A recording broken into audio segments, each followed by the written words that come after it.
Good afternoon.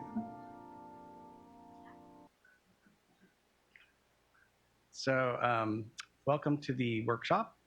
We're going to have a workshop on data management strategies at the Water Board. So if you're in the wrong room, I apologize. But I appreciate everyone's flexibility for accommodating the move around in time. This allows us to do a lot better webcasting, and therefore, in this age of webcasting, we're able to do that much more effectively out of this room at this time. So thank you for being flexible. Some logistics. I just want to give the quick rundown of if there is a fire alarm or some announcement of an emergency, we would exit out and go rally at the Cesar Chavez across the street in the diagonal direction. Restrooms are out the door to the left. There's a cafe downstairs. Is there anything else? Oh, there's free notepads on the back that are awesome, and we'd love to see them get put to use. They're a little bit aged on their date on top, but they still have great logo and use as a notepad. So those of you who like to write on paper, those are available.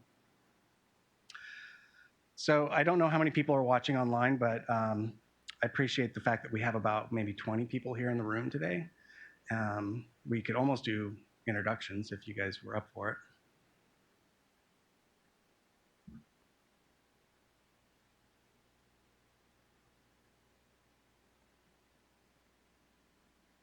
So let me start modeling good behavior. I'm Greg Gearheart. I work at the State Water Board.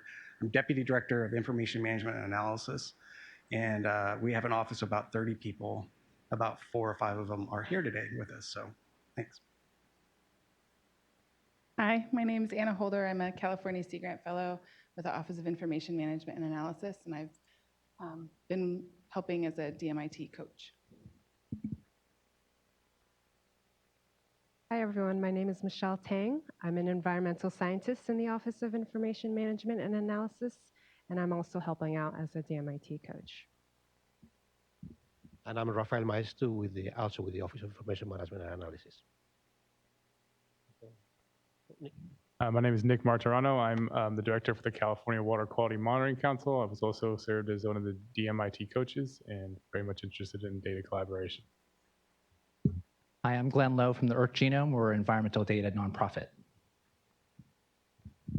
Hi, Meredith Lee, Executive Director of the West Big Data Innovation Hub. I'm based at UC Berkeley, and I believe I'm an advisor or committee member for this. They're nodding, so yes, I'm an advisor. Go team. Good afternoon, everyone. My name is Joaquin Esquivel. I'm chair of the State Water Resources Control Board. Alan Lilly, presiding hearing officer of the new Administrative Hearings Office within the State Water Resources Control Board.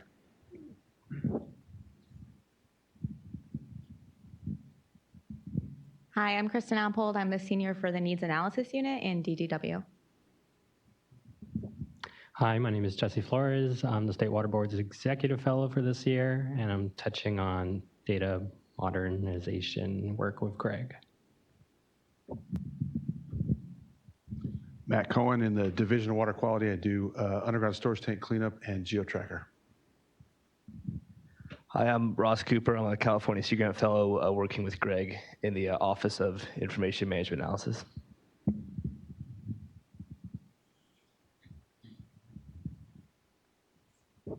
I'm Tatiana Eisfov with Division of Water Quality. I'm an environmental scientist working on the integrated report, which is a major data user for the water boards.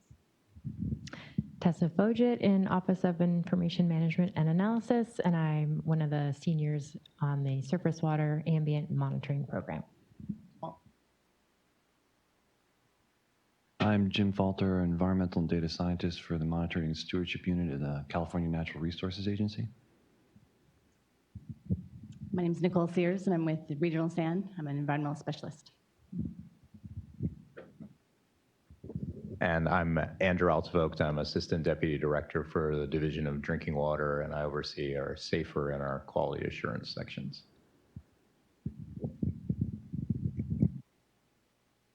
Thank you, Anna. Thank you, everyone. Those of you online, you just have to introduce yourself to yourself.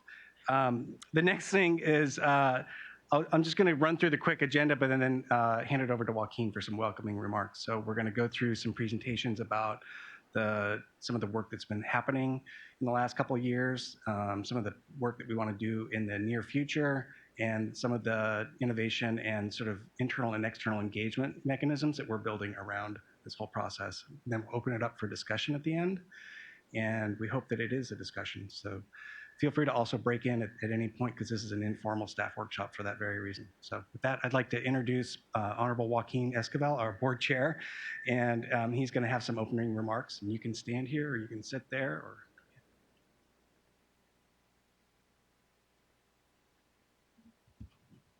Thanks, Greg. Honorable, sometimes not so honorable. No, I really appreciate the introduction, but more importantly, I appreciate all the staff that are here today to discuss what has been, I think, a lot of great work that we've done in the last 2 years. It's not, I think, any secret that the State Water Resources Control Board is a little under-resourced sometimes in our IT systems.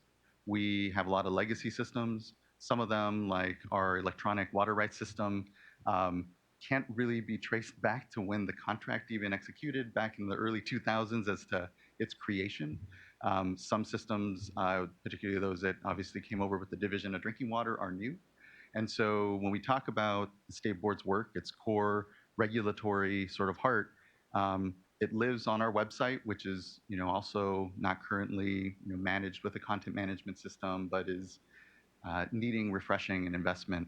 And so I know that the work that has gone on these last 2 years has been with really a tremendous amount of not just passion, but first initial thought that will really pave the way these next years, I feel, for the board to really embrace what it means to be a 21st century regulatory agency, and more importantly, have the 21st century regulatory data systems that allow us to accomplish more. Particularly the integrated report, I know, is sort of a beneficiary of some investment, and what can we do to digitize and also automate lines of investigation, the thousands of lines of investigation that go into what is this integrated report that dictates further water body listings of impairment and updating them, and it's such an incredible compendium of data throughout the state, but requires us to not be so sort of spreadsheet dependent, and or having a better integrated process so that all bubbles up in an understandable way.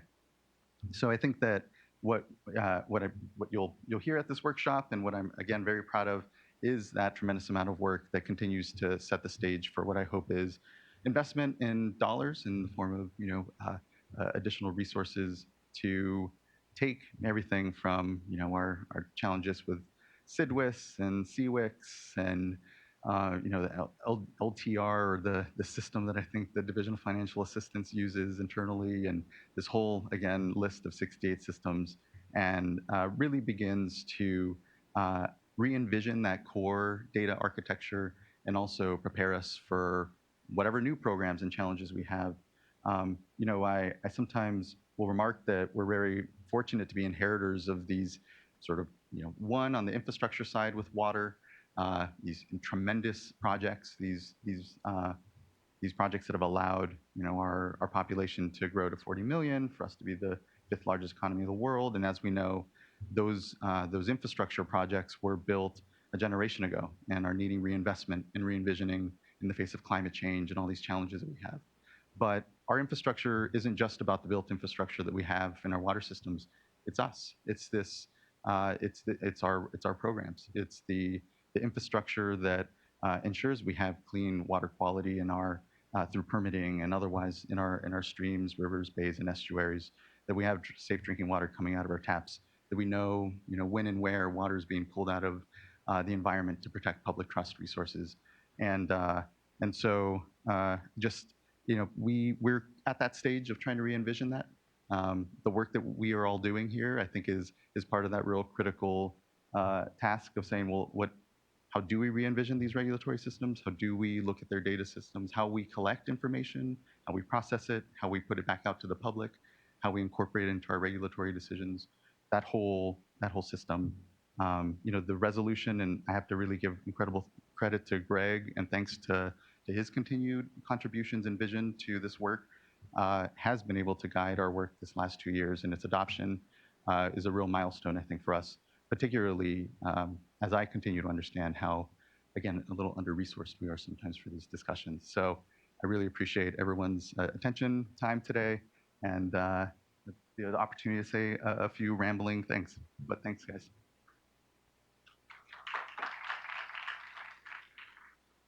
Thank you very much. I love the idea that water data infrastructure is really the same as water infrastructure. And we should be investing in it very much the same way, because without that data and information to the managers like you and others, decisions are just not going to be made as well. So thanks. So a little overview here, and it's not working.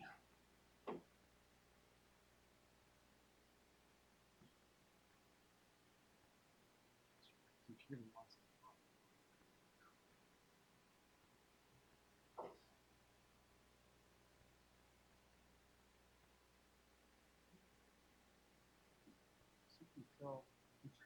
See if you can kill Skype Business. That's worked for me before. I was going to show you a slide for those of you online. There's an email address for asking questions, and I think it's coastalrm at, there it is, calipa.ca.gov.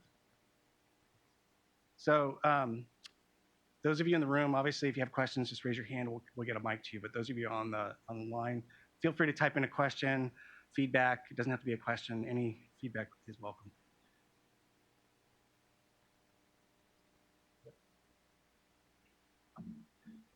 So Joaquin alluded to a resolution. In July 2018, the board adopted a resolution that was intended to embrace the principles of open data and to set up a process by which the water board starts building better automation of data sets out to the open data world. That's really one of the main functions of my office. This office has a name, and it's a unique organizational element called information management and analysis. Not every department and agency has such a thing. I think it's really a wonderful foresight that the water board had 10, 15 years ago when they created this office.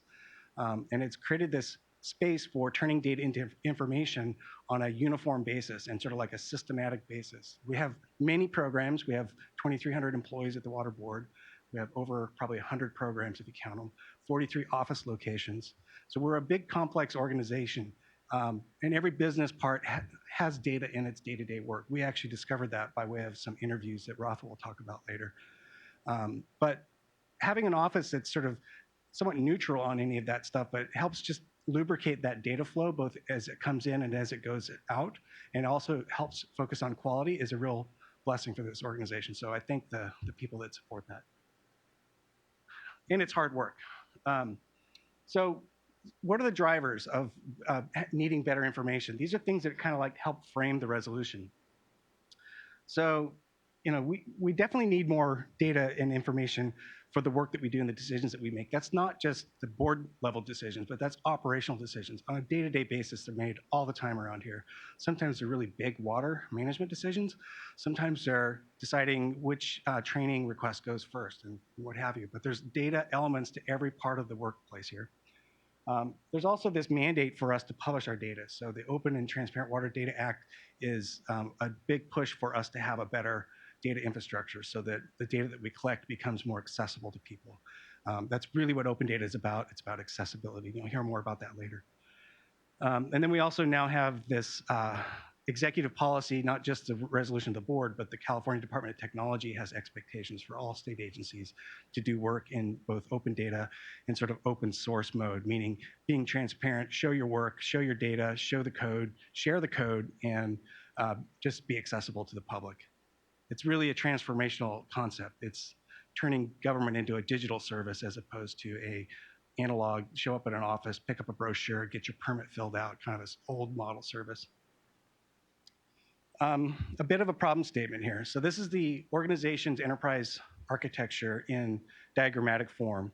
This is relatively up to date. It doesn't contain every application, but it basically shows some of the windows into how data management becomes a challenge in an organization like this. So this is an idealistic and sort of an aspirational data flow.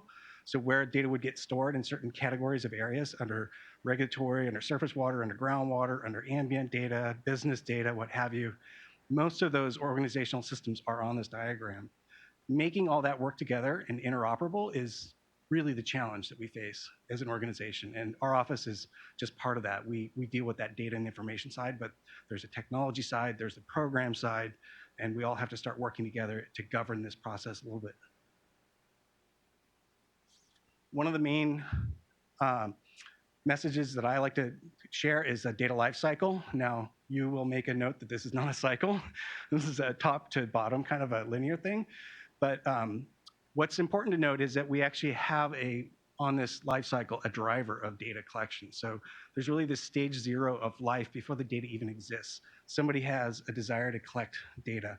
It could be a permit, it could be a regulatory driver that is requiring dischargers or our partners to give us data via those regulatory mechanisms, or it could be a design like a monitoring program or a study that is by way of a contract or in-kind services. It's going out and collecting data for a special purpose. But that is an important note. Think about that stage 0. And then the rest of the stages are more typical. We're collecting the data, we're storing it somewhere, we're getting it out of those stored areas into maybe some warehouse kind of areas so that people can look across all the inspections or all the whatever. And then eventually there's this turning the data into information stage. And you could keep going down that road and turning information into knowledge and knowledge into wisdom and et cetera. So the resolution I mentioned was adopted in July by the board. It was in following up on the AB 1755, the Open and Transparent Water Data Act. And it was a way for our board to have a conversation about their expectations, both in terms of producing good data for the public and the stakeholders, but also internally, how do we embrace some of these principles? So the board adopted 5 basic principles. One is a principle around having a competent data literacy component to our organization. That means, just like it sounds, every level and every part of the organization knows enough about the data that they need to do their job. It's going to vary, obviously. So like maybe a line staff person is expected to do coding in Python or something like that, but an executive would be knowledgeable of the importance of the data quality components and the storytelling elements, and then everything in between has different sort of like spectral fallout on that data literacy. There's a data accessible component, which is turning data into open data and making it more available to people. That means machine readable, it means structured, it means well documented. There's a data-driven management component, so this gets to that operational / board member decisions about big picture items. Is data there for it? One of our examples of this as an organization is 10 years of performance-based management reports on the web. We have a significant head start on many other state agencies that are just talking about performance management right now. And then the governance component is it both applies to how do we govern data sets to get published, how do we authorize them as being categorized correctly for security purposes and therefore public, but it also gets to the front end of that life cycle of if you have a new driver of data collection, how do you govern the design of the systems and the architecture that's going to be put into place? And your last thing that I'm going to talk about is your data quality. So the most important thing here is often the most overlooked. People tend to fall asleep at this point when I say data quality. But it really is something that we want to instill throughout that whole data lifecycle, so that as you're making decisions about why you're collecting data, you're also asking, what is my level of expected quality, or what do I need to do the job?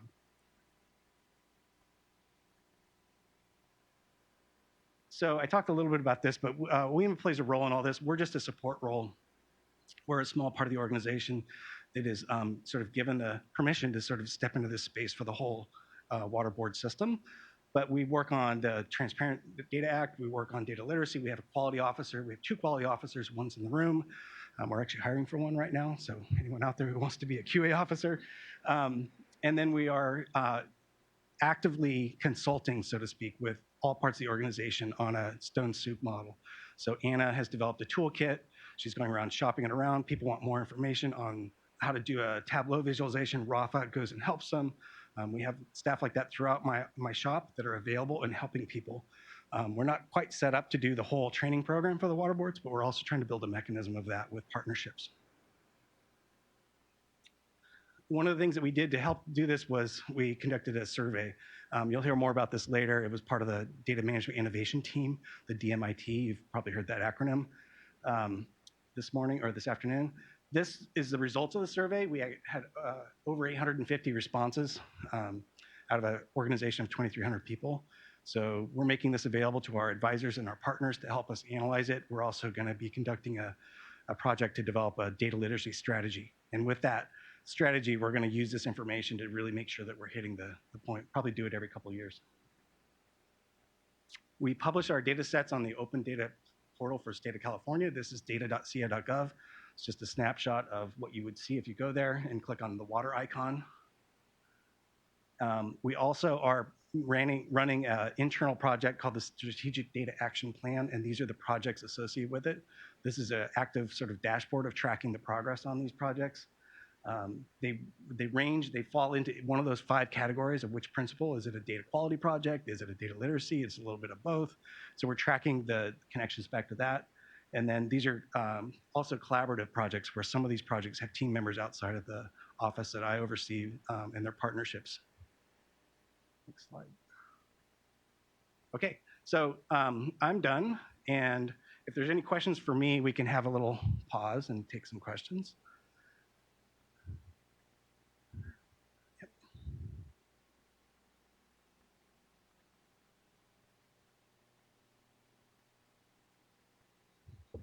I was just going to ask if the slides are available. Some of the stuff I was having a hard time reading. Yeah, absolutely. And I wasn't expecting people to read these slides, but in the documentation, I think for the notice, we provided also access to the Strategic Data Action Plan. And on that page on the Water Board's website, it's under data and databases. You'll see a link to it. We actually consider it an active working document, but it's always open for comment. We got some good comments from our region.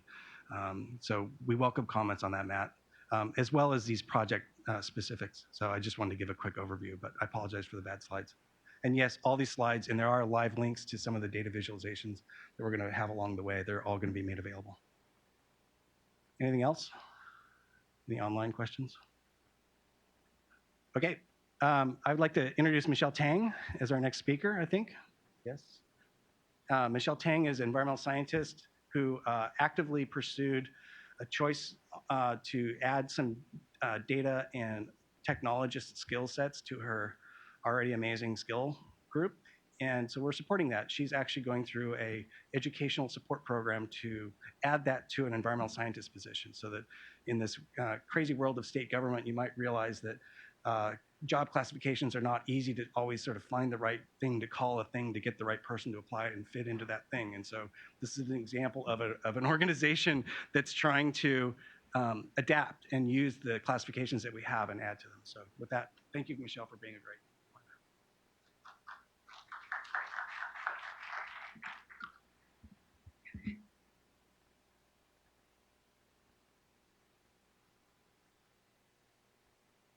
All right, great. Thanks, Greg, for that introduction. Hello, everyone. Thank you again for tuning in and coming in person. My name is Michelle Tang. I do work in the Office of Information Management and, the Office of Information Management and Analysis. And I am going to give a presentation on the Data Management Innovation Team. And my role in this was that I was one of the coaches and I helped kind of oversee everything. And I'll kind of explain what all of that means. But to give a short introduction, in March of last year, OIMA kicked off the inaugural Data Management Innovation Team. And this was an ambitious project, an internal ambitious project, to bring together state board staff and regional board staff and to have them work on projects to try to improve the data management practices of our organization. Okay, thank you. And so I'm just going to give an overview of the whole data management innovation team, how that all worked out, what type of projects they worked on this past year, and then end that with lessons learned and next steps. Okay, great. So Greg covered a lot of this already, so I'm not going to go into much detail. But the state board adopted the open data resolution along with the 5 core principles listed here in July of 2018. The strategic data action plan, which Greg also talked about, outlines how the state board is kind of implementing these 5 core principles of the adopted resolution. So the data management innovation team kind of fits into all of this in that it's a part of the strategic data action plan. So its main role is to kind of help identify and implement key strategic projects in support of the adopted resolution. So now I want to talk a little bit about the structure of the data management innovation team. I keep referring to it as the innovation team or the DMIT, but in actuality, there are 3 groups of people who are all involved in this entire effort. The first, of course, is the data management innovation team. This is a group of state board and regional board staff who were selected to help identify and implement these strategic projects. Each member was selected by an application process, which I'll explain in the next slide.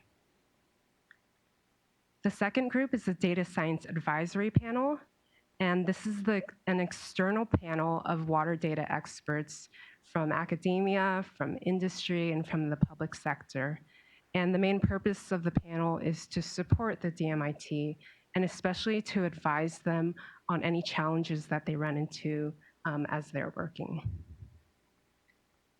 The third group is the coaches, so that's where I kind of fit in, and where Anna and Rafa and Nick kind of how we all helped out on this effort. And it's basically comprised of OIMA staff who worked behind the scenes to make sure that everything was running smoothly. We did a little bit of everything from kind of running the logistics, setting up meetings, setting up this type of workshop, to providing guidance to the team members, and then also helping to remove any barriers or obstacles that they come across.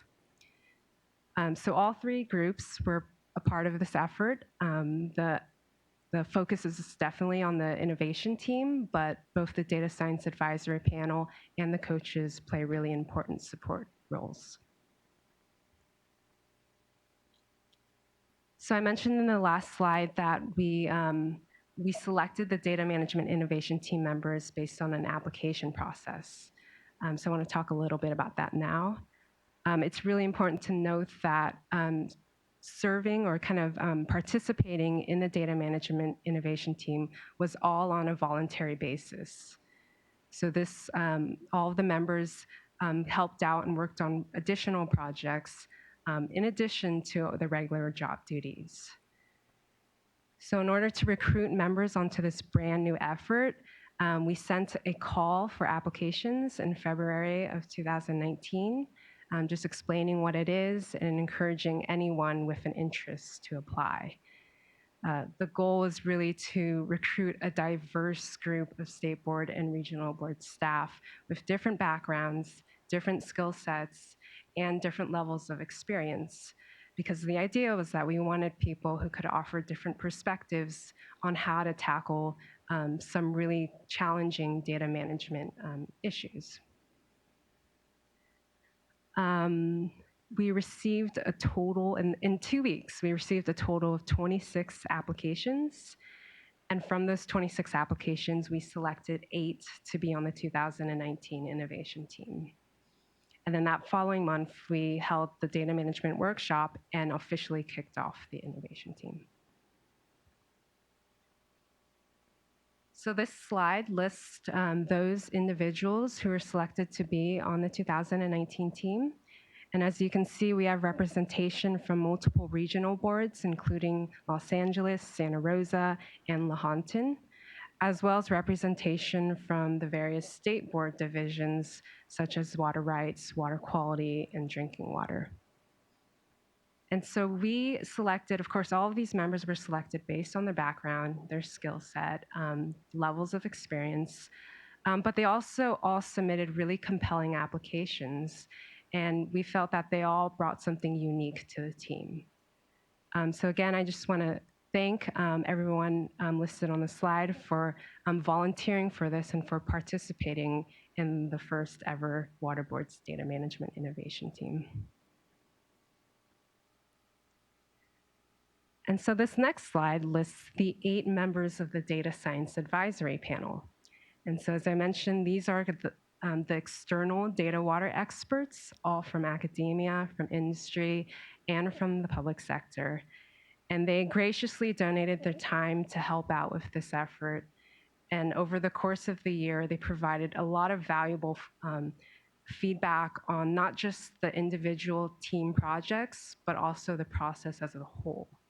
So we really appreciate the time and the participation in this, and we hope that we can continue this partnership moving forward.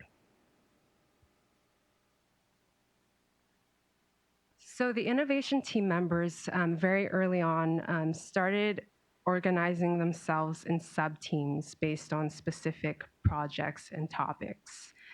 And so one of these was a data literacy sub-team, which, as Greg already pointed out, kind of focused more on improving the data literacy of the water board's workforce and delivering data science training opportunities to all water board staff. We also had a machine learning sub-team, and they were kind of focused on writing guidance on how to use machine learning at the water boards, because no such guidance had really existed before. And then we also had a data model sub-team, and the members in this group focused on improving the interoperability of data sets, both within the water boards and across different state agencies. Kind of further along in the year, kind of like in the middle of the year, 2 other sub-teams kind of formed somewhat organically. And one of them was the Government Alliance on Race and Equity sub-team. And that a lot of that was based on Greg's involvement in GARE. And they worked on 2 racial equity projects, one of which I'll be talking about a little bit later. And then we also had a very small IT project sub-team, and they just looked into the process or the categorization of IT project requests and how we could possibly refine that a bit and streamline it and make it more effective. And so in the next couple of slides, I'll be talking about the work that came out of the data literacy, machine learning, and the GARE sub-teams. So one of the major projects that the innovation team worked on this past year, something that Greg already mentioned, the Water Board's Data Use and Skills Survey. And this survey was created by the Data Literacy Sub-Team, and it was created to better understand how water board staff use water board's data, and also to identify the specific tools that staff are interested in learning.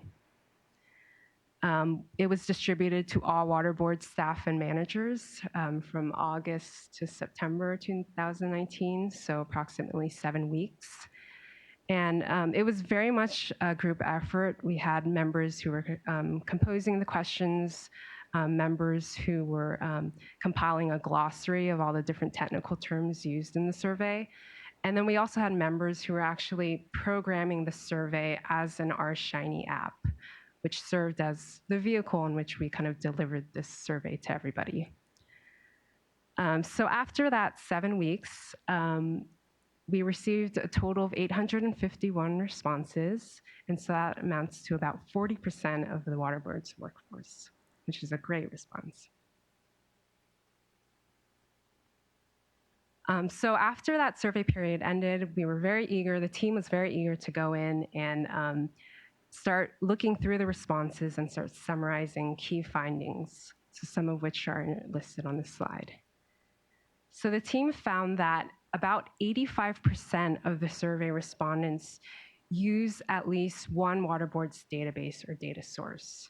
So in some way they interact. They either add data to the data source or the database, they query the data, or they download the data. And this is a really important finding because it demonstrates that data is used throughout our organization and not just in the hands of just a very few. So that's definitely something that we would note in the data literacy strategy that we are developing now. The second finding is that the respondents are interested in a wide spectrum of data science tools and topics.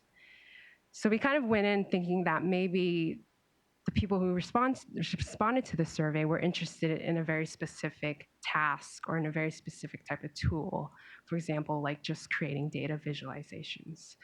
But what we saw was that consistently across the state board and across regions, the top different tools and tasks that people indicated that they were very interested in, it was just a wide variety of different things that touched all parts of the data lifecycle. So that includes preparing data and processing it, storing data, analyzing it, and then finally visualizing it and communicating it. So I think that's an important message in that we shouldn't focus too much on just one type of tool or one type of task, but we should offer trainings in a lot of different topics. The third finding kind of builds on that in that the survey respondents also indicated a greater interest in general data science tasks over specific tools. And what I mean by that is that we had two sets of questions. One that asked whether the participants were interested in performing general data tasks like cleaning data, analyzing data, creating data visualizations. And then we had another set of questions which asked those specific tools, like, are you interested in learning Tableau? Are you interested in learning how to program in R, et cetera, Excel, et cetera, et cetera? So what we found was that, in general, people tended to say that they were more interested in these general data science tasks. So for example, a lot of the participants said that they were very interested in learning how to create data visualizations. But then you compare that to the response for programs like Tableau and Power BI, and that was a little slightly lower. There was still a lot of interest, but slightly lower. And the same thing was true for programming, in that people indicated that they were very interested in learning how to write code. But then you look at the response for Python and R, both of which are coding languages, and it was lower. It was noticeably lower. So that discrepancy can probably be explained possibly by a lot of different things. One is possibly that those who indicated that they were very interested in a programming language could have been thinking about another programming language that we didn't cover on the survey or that we didn't include. Or it's possible that those respondents are interested in learning coding, interested in learning programming, but they didn't realize that both R and Python are the two most popular languages for data science. So we kind of saw this pattern throughout the data set, and so we definitely see there's a possibility that there is for sure staff are very interested in building their data science skills, but are perhaps not sure where to start or where to even kind of begin that whole process. And then finally, the fourth point is that in general, we saw that staff are more interested in data science training than supervisors. And this was pretty consistent across state board and across the regional boards, except for just a few outliers there. I think this is not, I guess this is not really that surprising, but I think it is important to note that there is a gap between what supervisors want and what they think might be important compared to what staff want and what they think is important.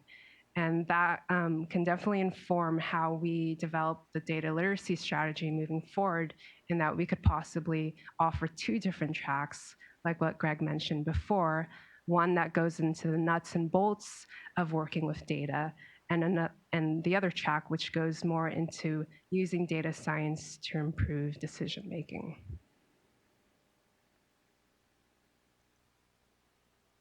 Okay, so actually, I want to go back real quick and just mention that if you do want to check out the data, there is a link to the interactive dashboard. I know it's really long, but again, we'll distribute this PowerPoint, and you can actually go in and start playing with the data and seeing how everything matches up.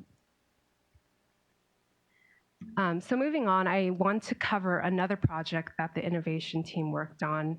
Specifically, this was done by the GARE, the Government Alliance for Racial Equity subteam that I mentioned. And again, the subteam kind of formed in the middle of this year, but right away they started working on 2 racial equity projects, one of which was trying to map the indigenous languages in California, and the second, which is this project, the California's redlined communities. And so the GARE subteam was really looking into this, this really interesting data set showing the redlined communities in California and trying to think of ways to either combine that or relate that to water boards data sets. And I don't want to go too much into redlining because we could talk a lot about that, but just for basic definition, redlining is the systematic denial of certain services to people in certain areas based on their race or ethnicity. So most notably, home loans. It's a practice that dates back to the Great Depression, and it was very effective at preventing people, mainly people of color, from buying homes in the suburbs and in nice neighborhoods. So the GARE subteam was really interested in this data set and wanted to use it and kind of conceptualize this project idea. But because we kind of ran out of time at the end of the year, they weren't able to complete it. However, we do have David Alter, who is also in the Office of Information Management and Analysis. He picked this project up and kind of brought it back to life and programmed this Our Shiny app, which you see on the screen right now. This Our Shiny app is really, really cool. It displays the previously redlined communities on the right and the cow and virus screen scores on the left. The cow and virus screen scores are calculated by the Office of Environmental Health Hazard Assessment, and it takes into account multiple pollutant sources and various population characteristics to kind of measure vulnerability to this pollutant exposure. So this app was basically trying to show the potential correlation between these previously or these redlined communities and the redlined with environmental health indicators and see if there's a correlation right there. And as you can kind of see, it's centered, the default view is centered on Sacramento. You can definitely see that there is a potential correlation there, very well-defined divisions that match up on both maps. And what's really cool about this application is that you can also bring in other water boards data sets, as well as such as the 303D assessed water bodies and the regulated facilities and enforcement actions. So this was just a really great project that really looked into bringing in other data sets and using it with water boards data, using it with other Cal EPA agencies data to kind of extract new insights from these data sets. So now I want to invite Anna Holder to the mic, and so that she can talk about a project that she worked on with the machine learning subteam. Anna was really instrumental in getting this project off the ground and expanding it into something even bigger. Thanks, Michelle. So we got a little height difference. So the Water Boards Data Toolkit started in the machine learning team as just one of the pieces of what is now the whole toolkit is a machine learning handbook. So what is machine learning? Why should we use it? Why do we care? How do we get started? Those sorts of questions. And then kind of digging deeper into, okay, I know I want to use machine learning. What are the resources here at the water boards available? And maybe some examples of how machine learning has been used here at the water boards as well. And that sort of blossomed into what is now the Water Boards Data Toolkit, which has many different sections, as you can see, and each section starts with the higher level what concept are we covering here? And then as you dig deeper, you can kind of get more in the weeds and let your nerd flag fly as much as you want. And so I consider this to be a living document, which means I can live with it for now. But we're always learning new things. New technology is always coming, and so I am excited about making revisions and working with everyone at the water boards to make this a resource that everyone can use. And so right now, it is internal only, and so it's available on our WaterNet, our internal internet. But a long-term future goal is to make this publicly facing in a way that makes sense, and so that we can kind of share our experiences and what we're learning as an agency with our partners across California and the globe.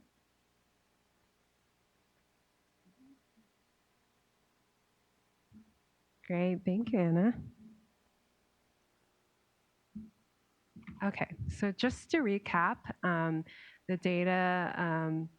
the data skills and use survey, the California's Redline Communities map, and then also the data toolkit are probably the three main projects that the innovation team worked on this past year.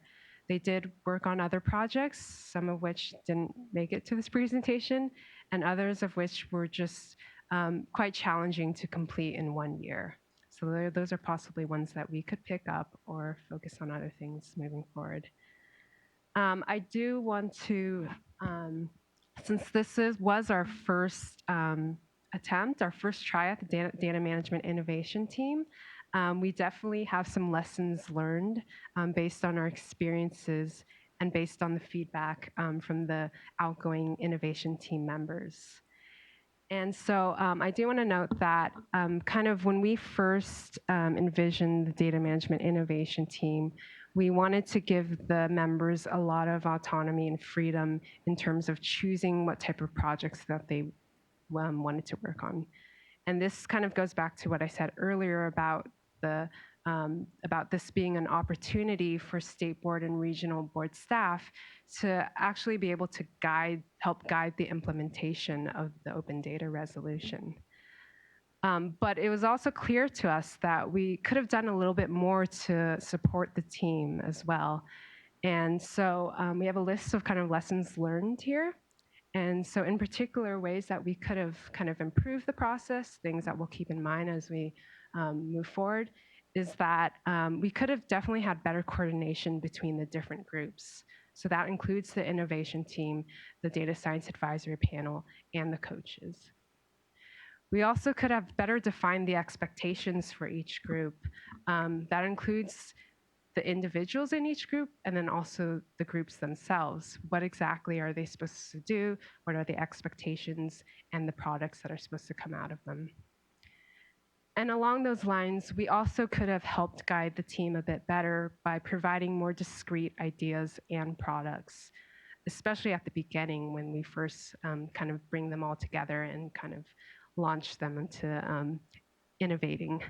That definitely would have helped to narrow the focus of some of these projects and made it easier for them to get started. On the right is the list of organizational needs that we identified, so things that we could possibly improve at the water boards level to help support the innovation team and other similar efforts. This includes having an active data community and kind of building our community of data scientists and not just focusing on only specific regions or specific programs or divisions. We also thought that having a common platform for collaborating would be extremely helpful and useful. A couple of us noted that it was very difficult to just even collaborate amongst the different regions, even within state board. So definitely a platform for communication and for file sharing, something that's really easy to use. We are aware that I think Microsoft Teams just was made available to a lot of waterboard staff, so that's definitely something we're going to explore.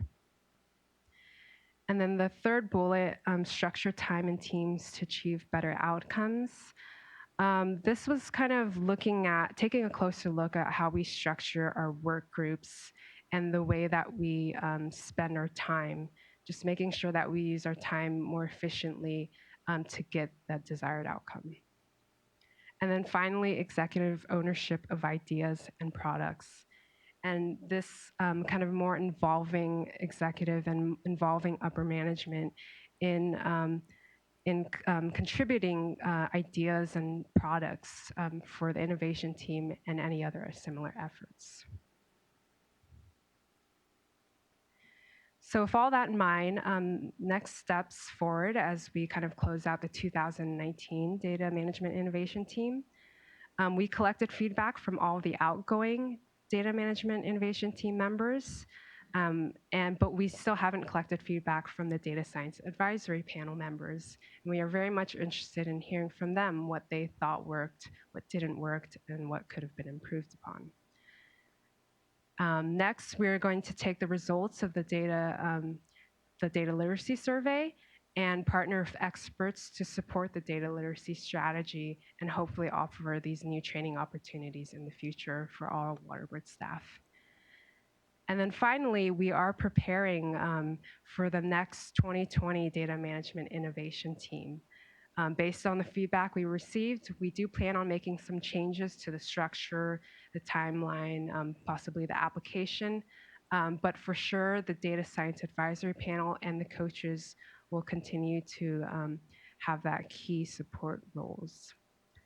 So please stay tuned for that announcement. It should be coming soon with more details on how to apply and how that will all work. So that is all I have.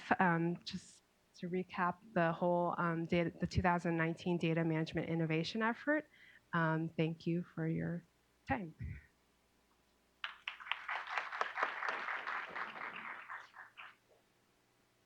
Oh, sorry. We're gonna like push the Brent part down the road a little bit because I think they're coming over from another meeting. And I think we actually have Andrew, if you're ready, to go next, and then hopefully the water rights folks will show up. So what we're trying to do is showcase some of the innovations that's happening in support of modernizing the water board's data infrastructure that are not just being led out of the little shop of OIMA. But Andrew is here to talk about the SAFER program. So Andrew Altevogt is Assistant Deputy Director in the Division of Drinking Water for the newly formed section that I don't quite know what the name is yet. So he'll tell you.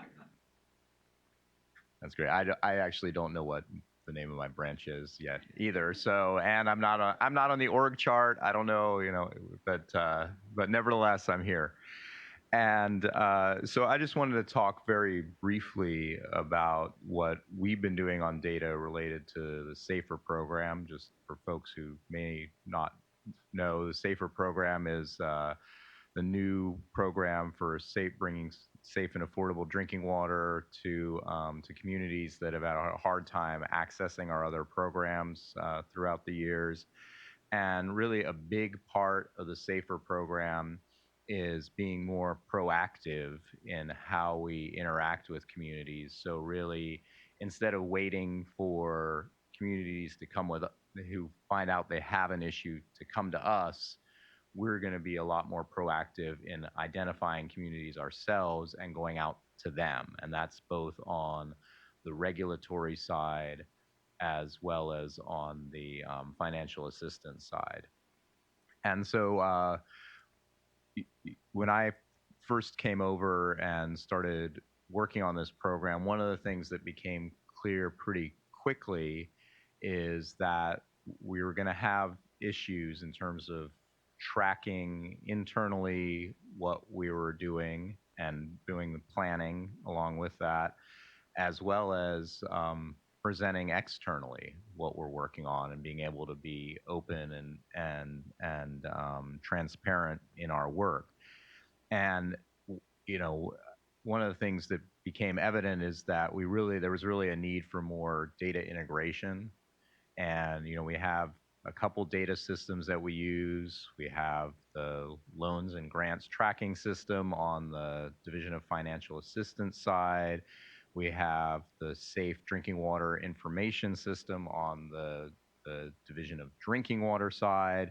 Those two systems were created for very different reasons, but they both have data that we needed to pull together for this program. So we needed to know what type of financial assistance community was receiving or drinking water system was receiving, where they are in the process, all those sorts of things. And then we needed to know on the regulatory side, information on their violations, what violations they have, where they are in terms of resolving those violations. And those two systems in particular just didn't communicate. They were never built that way. One was built for tracking expenditures and tracking the finances and making sure we're spending money appropriately and being able to audit it and all those sorts of things. The other was built by the US EPA for looking at system violations and the regulatory side. And they, but we had a need to bring those two together. And so we quickly formed a working group with Division of Drinking Water, Division of Financial Assistance, the Division of Information Technology, and OIMA to figure this out. And the first thing we figured is, well, we needed to bring everything together, and it was a large staff effort of just mining data, even going into PDF documents and creating data that was hidden in PDF documents. And so, and so we did that, and but really, and so we came up with this very clunky system that allowed us to both track what we were doing and also hopefully then be able to demonstrate what we were doing. But we realized that we needed to go a lot further than that. And so part of that is now coming up with a data management plan so that we can kind of, over the longer term, build something that's is robust and that will serve the needs of the SAFER program, but that also integrates with all of the rest of what's going on in the Division of Drinking Water, which there's as both Greg and Joaquin alluded to earlier, there's a lot of sort of legacy issues that we're still needing to work on with the drinking water data systems in general. And so really looking at this is really a bigger overarching issue, and the SAFER program as maybe kind of an impetus to help us move things along faster.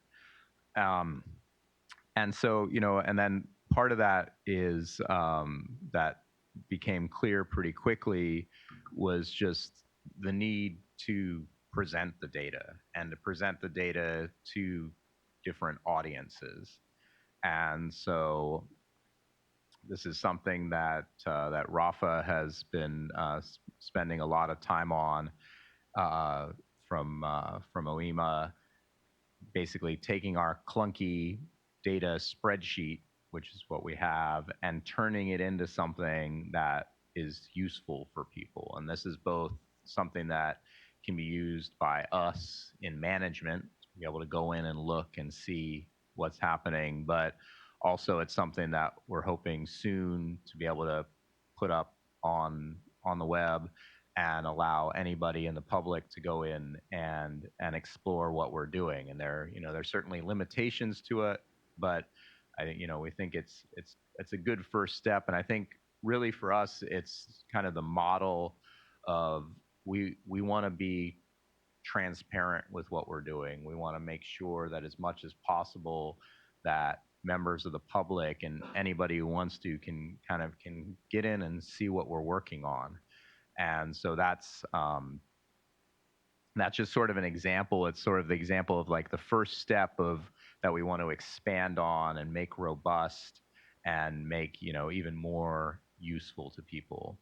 And again, we have this plan that we're working on, and it really is this sort of bigger thing of how can we integrate all of the drinking water systems and serve the needs of both the SAFER program as well as all of the other aspects of drinking water programs for the board. So that's just sort of a brief snapshot of where we are and where we hope to be going. That's all I had. I'm glad to answer any questions there.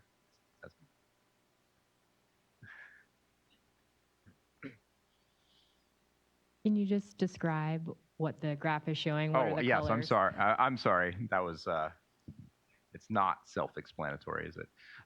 So this graph is showing. So in the drinking water program, there are approximately at any given time there are about 300 systems currently. I think the total, 307 is the total on there that are violating drinking water standards. And so each dot represents one of those systems, and then the colors of the dots represent systems that have returned to compliance, which is 7 systems, but about 360,000 that serve about 360,000 people.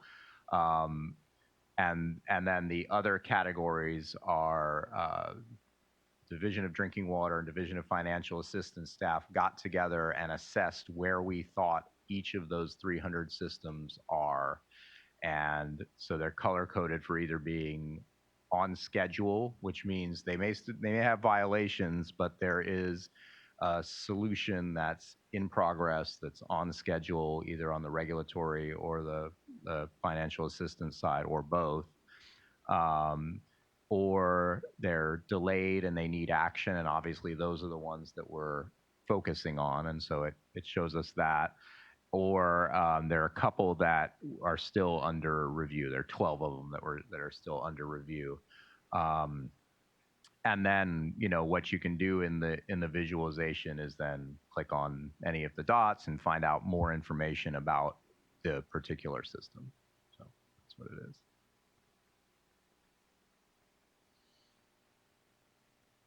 Less question, more just comment, and to thank Andrew and I think the all staff that have been working on the drinking water side, because as Andrew had said, they took what was a Excel spreadsheet out of need that was developed between Division of Financial Assistance and the Division of Drinking Water to better track this work, especially only a few years into the Division of Drinking Water coming over, and have been able to iterate, I think, rather quickly and help learn some lessons. And I want to also acknowledge Glenn here as well for work I know that he's in the middle of doing with us to help better understand the scope of the need on the drinking water side. But it's obvious that we're going to need to improve these systems because we have to be so data-driven in our approaches and in our sophistication. And more importantly, it's about these data, whether it's about violations or multiple contaminants or the status of the technical, managerial, financial status of at-risk systems. But it's important for us, but it's more critical for the communities themselves, because it's based off of that information and based off of those data that they can come to their own solutions. And we see that in the consolidation space, where we're having in the last 2 years about 100 voluntary consolidations, where we only saw a couple every year prior to that. Part of that, I think, is our mandatory consolidation authorities, but a lot of it, I think, as well, is just the information and data that people, I think systems or communities themselves, particularly, as they become stressed because of an emergency or because of a new MCL or, not meeting an MCL, there is an opportunity to say, well, maybe we should band together. Maybe we should stop being a collection of small failing systems and try to get the economies of scale. And again, it's going to be a data-driven enterprise for the program, and these systems will only become more critical. So just want to thank staff and just make that comment. Yep.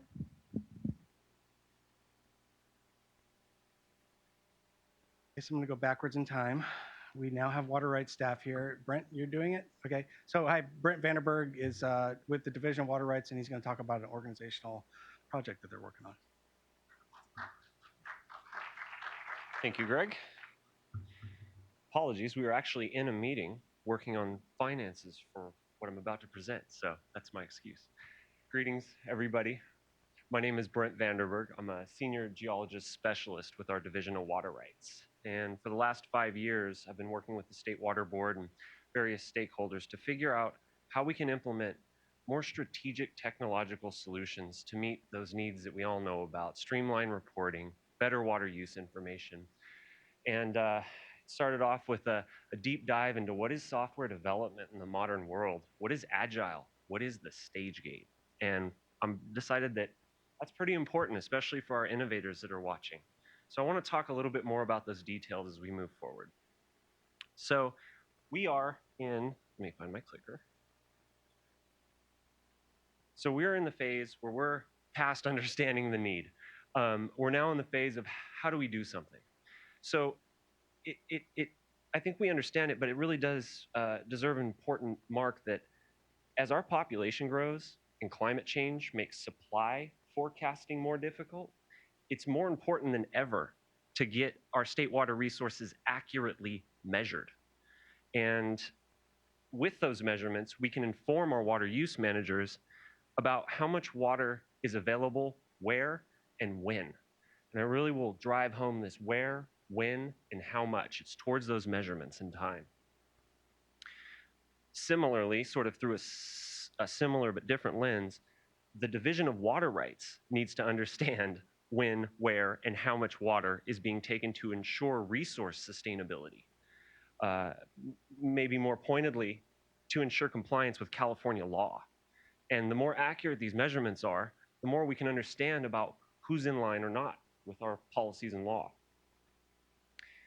In addition to just knowing about the water, the division also needs to be able to effectively manage the administrative aspects of water rights, and anybody in the Division of Water Rights or any division at a state agency most likely is going to understand how complicated administration is of these things. It is really hard when you're doing it in Microsoft Excel. So there's a lot of room for innovation in these matters. When you look at things like mail and correspondence tracking in a state this large, with what could be anywhere below 40 million stakeholders, understanding the geospatial aspects of where those letters went, who and which resources are around where those letters landed, who responded to them, is there a pocket that didn't? If we have that where, we can really start to get our assets where they need to be in a more efficient way. Not finally, but I need to bring it up, we have 100 years of paper water rights. They go back long before the internet, bordering on the age of electricity. And really, at this point in time, if we want to get to those wheres, those measurements, we need to understand that as well. We need to have paper stuff in digital useful formats that can be evaluated in business intelligence platforms, geospatial information system platforms. So we set out for some goals for the Division of Water Rights Modernization Plan.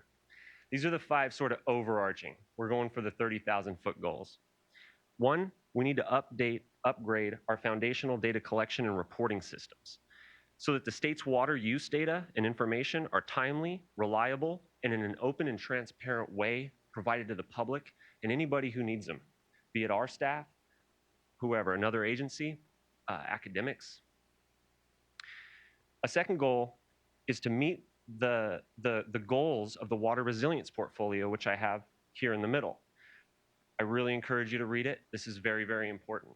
It is a stakeholder-driven portfolio of recommendations of how we can really sustainably ensure water supplies are available for our people into perpetuity, not just recently. And at the very end of this, I'll just get you to the part that I'm most familiar with, which is one of the final sections of recommendations is all about data. It's all about digital stuff. And it was a big incentive to moving forward with this modernization effort. A third goal, we need to facilitate water transfers. People need to be able to move water and know how much water is being moved. There's a lot of rumors of water markets coming. We don't know where the water's going. Those water markets are going to be iffy. So in order to ensure that whatever resources are necessary for us, be it a water market, geospatial information systems, that those water transfers are accurate. Fourth goal, reduce the cost and burden of compliance. We hear it all the time, and we're hearing it. One way we can do this is by smart software platforms that give people a way to report in new geospatial ways, maybe save their name and address so they don't have to write it on paper, you know, the basics. So that's a big important goal. And then the fifth one I pointed at, tracking outreach and communication, goes back to the administration of our program. So those are our 5 big goals. Let's take a look at how we can kind of start to develop some of the solutions. We'll go into the stage gate in a second. I know everyone's super excited for the stage gate. First of all, I've studied how government entities can fail with these modernization projects. The Obama administration conducted federal enterprise overhauls, and a lot of lessons were learned as the federal entities went through these modernizations. And one of the things that I sort of collected was you need to start with the end in mind from the beginning. You don't prescribe your solution, but you think about what you want to provide to the people or to your stakeholders from the very beginning, and you don't let go. And that's how you can keep scope reined in or prevent, we'll get to it, predatory entities that are really more interested in keeping contracts going than maybe necessarily helping out the state or whatever those needs are. It happens, and it's real, and it's legal. So we need to defend by thinking about the end from the beginning. So one example of a way to do this is when we went into the modernization project, what are some of the questions that we want our solutions to answer? And these are just examples, but I mean, they're pretty obvious. Do I need a water right to take water? That's a good, we get that question all the time. What are my water right reporting requirements and fees, and how can I comply? It seems really basic. It can be if the appropriate information is available. And then the third one is there water available to take according to my water right? This is a big challenge. It's a big state. It takes a lot of measurements to understand that piece. So it's a good one to have up there when you're thinking through what your solution may be. Through the same lens, on our side, the operational or state side, what are the near real-time water conditions to determine availability compliance with the rule? So it's the same question, just asked from a different angle. Which reporters are not in compliance with water rights rules, so we can get our outreach working, make sure that they're informed of what those rules are. And where should those outreach efforts be focused to improve enrollment? Back to where? The geospatial part of this. Yay. So, turns out you can't just get tons of money and go run wild with it. And I think that's a really good idea. What you have to do if you're getting over a big dollar threshold, I think in California is about $500,000 or $1 million. If you're going to go into a project, you need scrutiny, and it's important. And this is what the stage gate is. It's a framework, and it ensures that everything is thought through. Now it's tedious. It gets a lot of bad press. Can't believe the horror stories I heard about this. I often say, don't be afraid of the stage gate unless you're afraid of work. That is really the key to the stage gate. It's due diligence. It's checking every box and making sure you don't miss anything. Because if you miss one, the money could be lost. You could end up with a failed project, and you could end up maybe even in the Sacramento Bee or something like that. So the stage gate is intended to protect us. State workers are not software developers. Although we are starting to see some state workers coming into service at a college that darn near are software developers, we'll have to accommodate that. But really, this protects us as a state. One of the things it does is it makes sure that the agency proposing the project is organizationally ready. You could have a few people that have all the, say, authority and ideas, but if that structure isn't set into place in that agency, when you start to implement and go through these processes, you do run a higher risk. So making sure that the agency is ready, or the department, is a big part of some of these stages. And sort of lastly, I just want to point this out because I don't hear people talking about this, but the state of California is rather wealthy as a state. The state of California also has a lot of companies in it that provide technical solutions. And historically, not so much near term, but in the past, there really wasn't a strong ethical fabric behind what was happening. And so we had some predatory companies really come in and take advantage of the state coffers. So I'm very protective against that. And one of the things the stage gate does is it ensures that your ideas are nucleated and thought through so that you can't get pulled in a direction buying a Ferrari when you need a Corolla or something like that.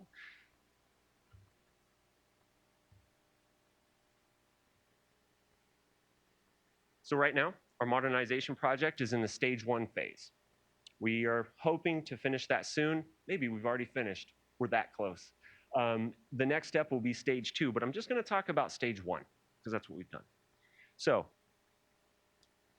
one of the things that the stage 1 does is it goes through not what your solution needs to be, but what you need. And so I'll talk about each of these 4 items sort of on their own. The first one, replace existing legacy reporting software with geospatial systems. GIS information is clearly missing.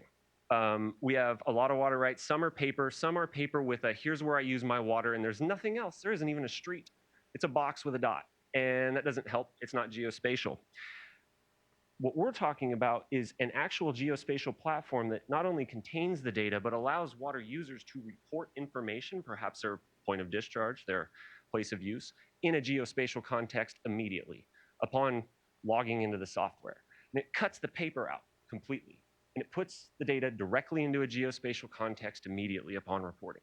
So our goal, by 2024, replace our existing legacy reporting software with a geospatial water rights data management system that integrates point of diversion, place of use, and reported volumetric data. And this will be to collect what will be millions of water right geodata points and polygons and all of the associated regulatory information. Second goal, create a reference data architecture and data quality control policy to ensure data are collected in useful and accurate ways. We can collect data any way possible, and we do. And one of the things that a data architecture does is it says, this is how you collect data. It gives you something to aim your software development at. If you look at things, I often refer to Netflix, one of the world's greatest data architectures. Netflix took out Blockbuster using a data architecture and cloud services. Not saying we're going to be Netflix, but we can borrow from those ideas. So our goal with this is by 2022, have a functioning reference data architecture and data quality control policy to ensure that data are collected in useful and accurate ways, but more so to make sure that we're all aiming at the same target. The Director Gearheart often refers to us as a 10-headed hydra.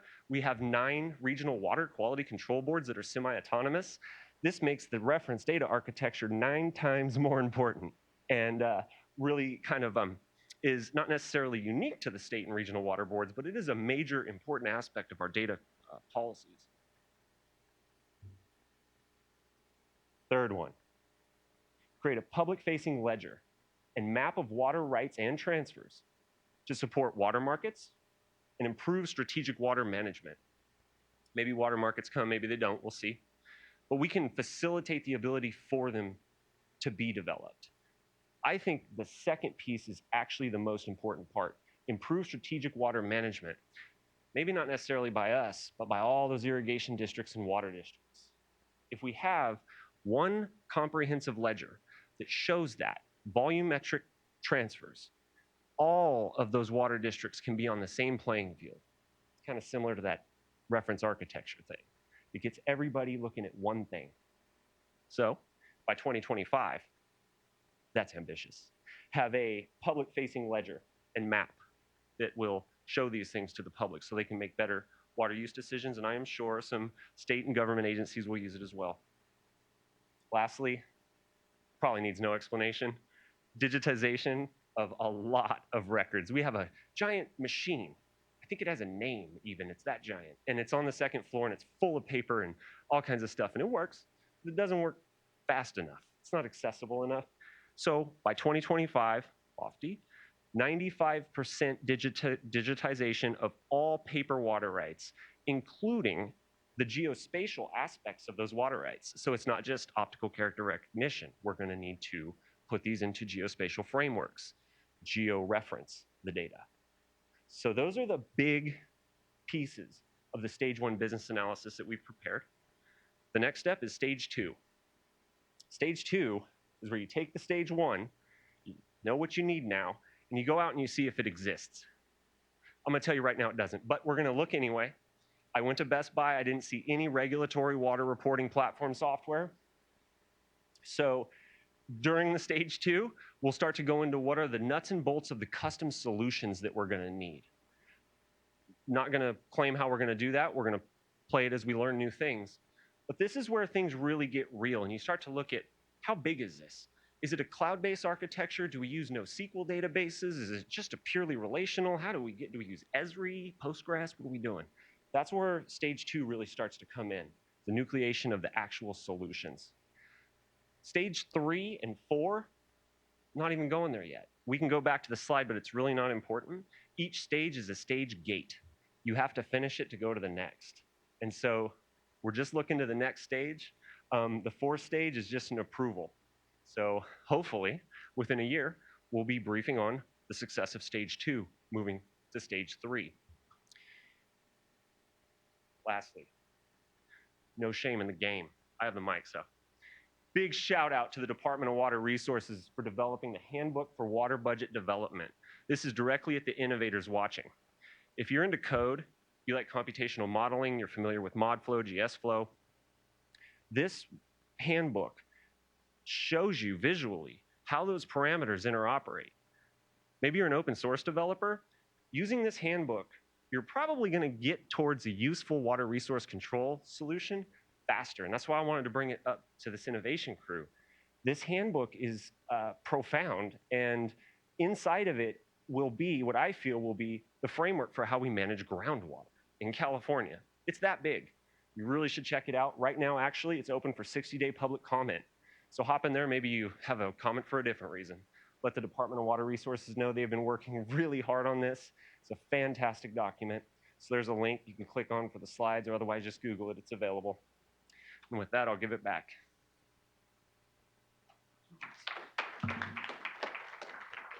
Questions? Stage gate questions? Weird. Yeah. Thank you very much, Brent. That's awesome. The Department of Water Resources is hosting a webinar on this very tool on March 12th, I believe. And it's probably on the same website that you just could click on and find there. I think next we have, moving forward, oops. I forgot we're back in order now. So next we have Rafael Maestro. He's a chief data scientist, works in OIMA. He's going to talk a little bit about the open data efforts and our other partnering with departments and on open data, 7055.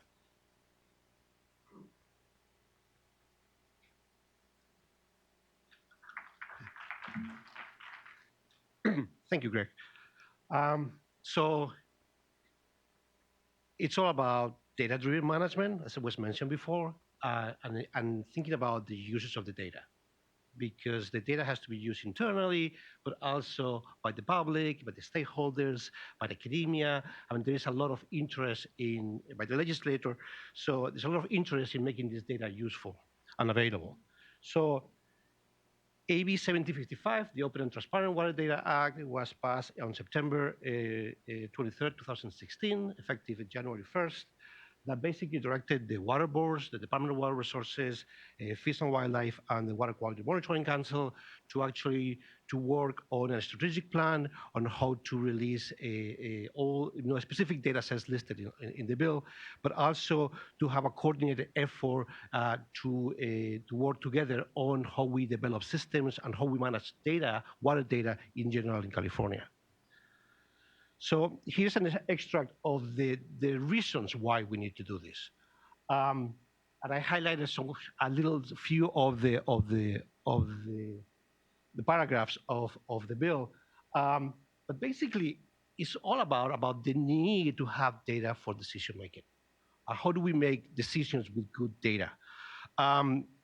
And the need for transparency and the opportunities, like Brent just mentioned, like we have technology changes, and we have all these opportunities now to improve the way we've been working with data ourselves internally and across the agencies. I mean, we realize that the Department of Water Resources, we have very similar data sets, but they don't talk to each other. We're not talking about integration of systems. We're talking about interoperability, using the same data dictionaries, the same language. We had to speak the same language, and we had to work together. And if it's just difficult to work together within the water boards, imagine when you add 4 other agencies. So the paragraph that I like the most in here is the innovation. that there is an opportunity for innovation. Once we have the data, and the data is machine readable and is well formatted, then we can do things a lot better. And this is one of the drivers why we started with the data management innovation team, because we need to have the champions to actually can help us answer the questions, like the questions that, I mean, I like the way Brent started with the questions in water rights. What are the questions that we need to answer? Well, we have questions everywhere, and there's many opportunities to actually to start working in the answers. So one of the tasks of this group that we formed together from water boards and Department of Water Resources, Fish and Wildlife at the Monitoring Council was actually to develop a strategic plan with four main goals. And the goal that I like the most here is that the data has to be used. I mean, we had to use data. And what's the point? We've been collecting data for years, but we don't see it anywhere. So it has to be put into decision making. Now, why are we not using data? And then we start thinking about the obstacles. One of the reasons why is because we don't know how to use data. That's the data literacy. We need to train our staff and providing the tools and the access to the data so they can actually start analyzing and finding the information out of the data. So transforming data into information is a big challenge. And this is one of the things that we are doing with the drinking water program and with water rights. And actually, OIMA is involved in trying to understand all the programs within the water boards, and now with the Department of Water Resources as well. So, so the reasons why data is not used, one is data literacy, but also it's maybe because the data is not there in the first place. So we need to start collecting the data. That's the goal number one, the data is sufficient. We need to collect the data, and it has to be, well documented. The second reason we may not be using data is because it's not accessible. The data is somewhere in somebody's desktop, but it's not accessible to everybody else. And that's what we're actually finding. The Department of Water Resources may have water quality data that is not sharing with the water board. We all have to make decisions together, but or it's in different format. We don't, or it's not well documented, which is really going to it has to be useful. And to be useful has to be high quality, it has to be frequent, it has to be up to date, and it has to be formatted correctly, and it has to be well documented. I mean, there's a lot of reasons why we are not using data. So we were very happy with these 4 goals, and we have a list of projects that we're going to be working to actually achieve those goals. So there's another group that was formed, and some of them, there are here some of the members, which is the Water Data Consortium,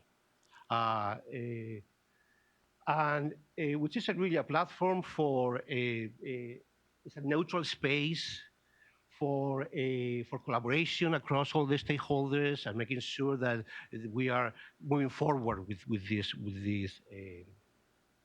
the goals of the bill. At the same time, the water boards passed our own individual open data resolution in July 2018, which really, what it did, it just say, well, these are the 5 principles of open data, and we want to make sure that we all agree with it. So we are going to be releasing all our data to the public. All the public data will be released to the public in a machine-readable format, so it can be used by everybody. So that's a big declaration of intentions. Now, how do we do that? And that's actually a big challenge. And OIMA is actually working on the strategic data action plan. Let me just go to the next slide. These are the 5 principles. I think Greg mentioned them before. But really, it's like to be able to share the data with the rest of the world, and even internally, we're going to have to, it has to be well managed. It has to be well documented. We need to know how to use it, and we have to make decisions with data. I mean, there's a lot of things that have to happen before we can even start talking about data-driven management. So these are the actions that were defined in the open data resolution. So one of the things was we had to do an inventory, an assessment of open data readiness. We need to basically go through every single system we have and identify potential data sets that can be useful for the public and internally. And then how do we actually extract the data from the systems? We format it correctly. Um, so what we did, the first thing we need is to understand how are we using data ourselves internally. So me, Greg, and we have a student assistant at that time, that we did 80 interviews of managers, supervisors here at the water board, asking them the same question. Basically, what data do you use to make decisions? How do you use that data? I mean, how do you analyze it? Is your staff analyzing it? Do you analyze it yourself? Who makes decisions about that data? Who is actually in charge of deciding that we're going to add this field or this data dictionary or these value values? I mean, this is exactly what Brent is doing right now. And then how do you ensure the quality? Do you have a data steward who is really like supervising the whole process to making sure that it's consistent and it works? And the last question, that is one of my favorite ones, is this data publicly available? And if it's not, why not? What are the obstacles? And most of the answers were like, well, we just really don't know how to do that. We don't know how to make this data in machine readable format open to the public. So that's why we came out with this list of data sets that we're going to release to the public. We're working with that. We have a few already in the open data portal.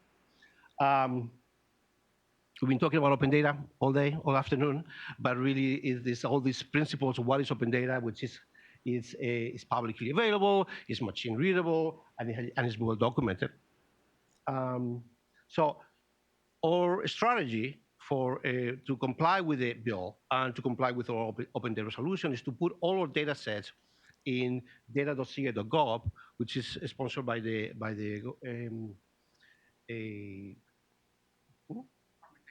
correct, Department of Technology. And here we have one icon, it's called water. You click there, it's going to show water, not just for the water, but also for the Department of Water Resources and Fish and Wildlife and other agencies. In the future, we will include in all the federal data sets as well. We're working on that right now. I think we have, the Waterboard has 25 already data sets in machine readable format published here on a frequent basis out of the 120 that we envision doing. So we are a little bit behind, but it's in the process of publication of these data sets and approving the release of the data is you know, we, like any other agency, we have our own process. But ideally, in the future, is what we call the data federation. Like all the data sets from all the different agencies will be connected. You can access them from many different ways. And the Department of Water Resources, CNRA, already have their own open data portal. So our data is not just in the data.co.gov, but also in the Natural Resources Agency open data portal. So it's a working process, and it's gonna be a long journey. Like, Thank you. Any questions? Any questions for Rafa Open Data? Thank you. Okay. I'm going to show a couple other quick things and talk a little bit about some of these things in depth, but not much depth, don't worry. And to put it all into context, like, you know, again, we're really focused on making data used and having it surface out in that public and accessible interface, because by doing that, you're driving the rest of the whole life cycle. Like, if people like the data that sort of shows up out here, they're going to help you put pressure to improve all those other steps to get the data to flow there better, to flow there with better quality. We have a couple of projects that staff have been doing. We talked about this one already.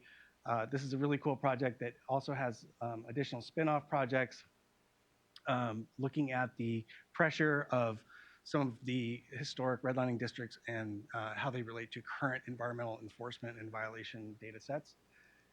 This is one that I think Rafa did for water rights. We have a brand new release a couple Fridays ago. We didn't quite know how to announce it, but hey, we have a new water rights database or data set on the Open Data website.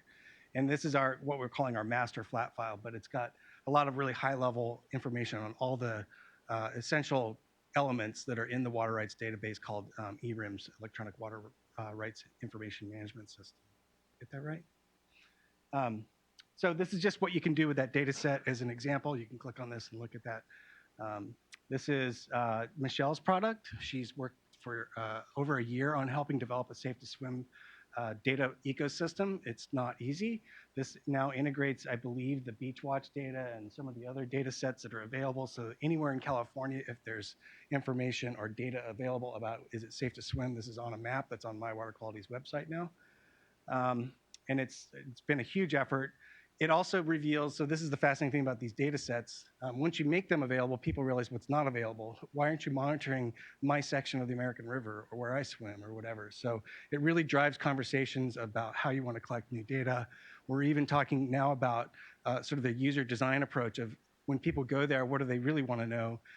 Is it safe to swim? Is it safe to bring my dog and throw a stick? Is my dog going to die from harmful algal bloom toxins?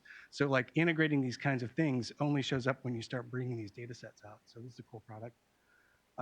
Anna's been helping the Healthy Watersheds program. This is a foundational, if you go to this website, you'll see these diagrams and a lot of really cool docs, but watch this space in the next couple of years. We're gonna be sort of blooming up these amazing products that are, you can imagine the stakeholder work you have to do just to get the conceptual models of what a healthy watershed means to people around California. So they're doing a lot of foundational work. And then eventually the data is going to start showing in some pilot and beta sort of products. And so keep an eye on that. Another RAFA product, I believe this one looks at USGS's data. So anyway, these are going to be available. We're going to make these slides available. You can click through them. This one, what is this one? Oh yeah, Michelle's Swamp project with the East Walker River. So again, we have a partnership. We're trying to support the regions and the swamp program in particular, surface water ambient monitoring program, turning the data into information. What kind of questions do they have? Can you make the data show up? And then trying to fix the problems that are related to that. So that's it. So if you have any questions generally for me, it's a good time. Otherwise, I'm gonna open it up to anything and everyone, and maybe actually even invite the advisors if they want to sit up here and talk a little bit about their thoughts. But yeah, Matt? Ooh, sorry. I heard somebody say that the water boards was using machine learning, and I don't know if I missed it but what's that project, or what does that look like, or how did you do that? Or Sure. So, and Brent, you're welcome to start wandering up here if you want. But the machine learning, for those of you who don't know, is like a subset of artificial intelligence. In particular, what the water boards are using is a form called computer vision, which is trying to identify objects like an eye would using code instead. And the two areas that we've sort of explored on, one making a lot of progress and one being my pet project that is slowly making progress. One is on cannabis, trying to help identify grow sites and prioritize where you might want to go, including sort of trends over time and analysis like that. And that's a great project that Andrew Hill up in Water Rights is leading with Brent's help and others. And then the other one is a trash tracker. So the idea, we're partnering with other computer vision people in the trash space of can you identify trash objects both by type and maybe by brand and some of these other things. And then you could put cameras. We have a pilot with West Sacramento. We've collected data from their street sweeping exercises. And so we're trying to train a library about that. So those are the two machine learning projects we have right now. They're both computer vision. We thought there was actually a lot of excitement in the innovation team to talk about other applications. One of the members, Jeff Yazell, wants to run some machine learning through the water rights data sets and try to train on different questions that he has. So those would not be computer vision. They would just be, is there a way to sort of train a library up on a relationship and predictive analytics of compliance or things like that. So there's a lot of ideas out there, and what we're trying to do is just support that process. I think next year, Anna has talked about potentially having a pretty robust application process so that if people want to do a project like that, they would submit a request. We would sort of hatch it out a little bit more and then maybe try to find a partner that knows how to do this in our partnership space and then really run the project and not just say, go, here's some scissors, have fun running. So does that help? Yeah. Do you want to add anything? Yeah, there's tons of data questions in GeoTracker that I think would be really interesting.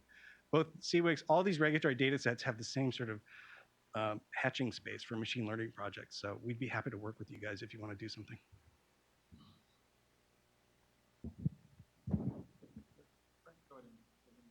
just wanted to follow up briefly because I know our audience is really diverse. I just want to speak to the techies. So Greg nailed it. That's what we're doing. And one of the things that I'm looking at right now with Andrew Hill, the developer of one of our AI projects, is how do we operationalize this? How do we get artificial intelligence to help us make decisions as people by streamlining some of that manual work that we have to do? For example, when you use computer vision products out of an artificial intelligence, what you're not doing is putting 20 staff on the job 8 hours a day doing the same thing. So it gets back to this process automation and how do we actually scale this? Because sometimes these data sets are so big that you can't even do it on a normal computer. You kind of got to go to the cloud and use those supercomputers. What do those things take? What do they cost? And how do we get them to sort of sit at the core of our data-driven decision making? I would just make the comment that I think that what we're trying to do is better standardize the approaches, the availability, the access, and tools ultimately for the ability to do this work to be more dispersed. What I've wanted to do and have been doing is trying to have a discussion over at GovOps, some of the other agencies obviously, and try to look at our projects as well as multi-agency projects, because there's economies of scale here that we need to start to try to hit in some of the work. But I think it's better identifying the opportunities, better standardizing the work, and better providing the tools internally.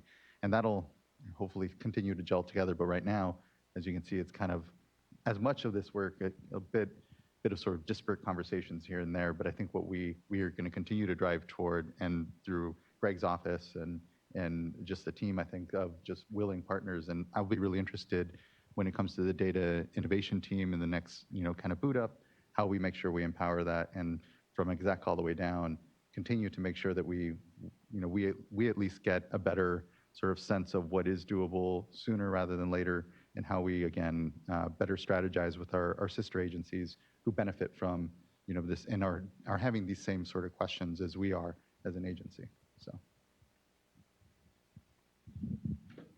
So on a little bit different topic, on the topic of public accessibility, I've just found out a lot about the ADA compliance requirements, and my question for you is, what limitations and challenges are imposed by those new requirements, and how do you plan to deal with those? Great question. The spirit of the work that my office does is driven by the motive to make data and information accessible to the public. The challenge is that this kind of a product is extremely difficult to turn into the sight impaired and some of the other categories of accessibility that we're trying to hit targets on. So we're committed in my shop to try to figure that out. The official stance on statewide Department of Technology is that essentially these data products are called out of scope at this point because they're trying to figure it out, and maybe there's a balancing act of how much technologists on the vendor side are going to help solve some of these problems. But at the end of the day, the stuff that we're publishing on the data.ca.gov website is a flat table. It's a two-dimensional table that if someone were so inclined, they could throw a reader at it and would read in a linear pattern.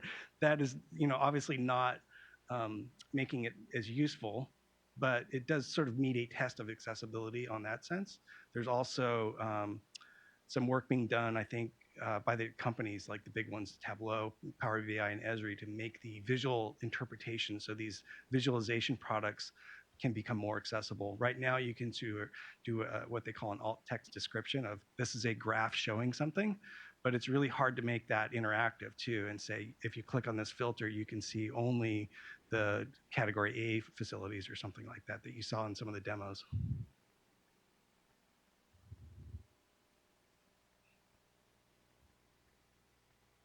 Green light, that'll work better. So, I guess what I'm left wondering with, we just saw some of, the maps with all the little dots and things like that. Yeah.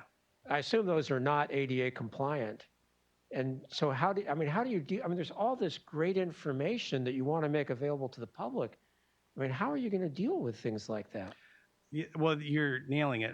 We don't have the answers. We're working hard to try to do that, but we're also, I do believe that the companies that are behind this are trying to make their products more accessible. Right now, they claim accessibility because you can read in a linear pattern that this is a chart. But what the next generation of products is probably going to do is push into that space so that you can actually make the content of that chart accessible too.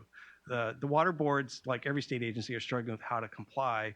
Some of the stuff is not going on our website because of decisions like this. Some of the stuff is considered important and it's considered a bit out of scope, so we're putting it up. If I can add just a little bit, I think we're definitely like all agencies struggling with the ADA compliance needs and are needing to. I think, well, I'm concerned that we're actually diverting a lot of funds to just make compliant a bunch of PDFs, spending millions, some odd, to make those compliant again, when we really need to be rethinking our infrastructure from the ground up, really, at the site, and the way we provision and share data, move away from PDFs and move from a digital-first content strategy, which lines right up with open standards. And to Greg's point, the flat files that we create have open standards, and to the extent that our website continues to be a primary regulatory platform, you can build in those accessibility compliance needs and free the staff from having to go through each and every document and spend additional hours to make sure it's compliant, from the ground up, the way we create content, the way we produce and push out data.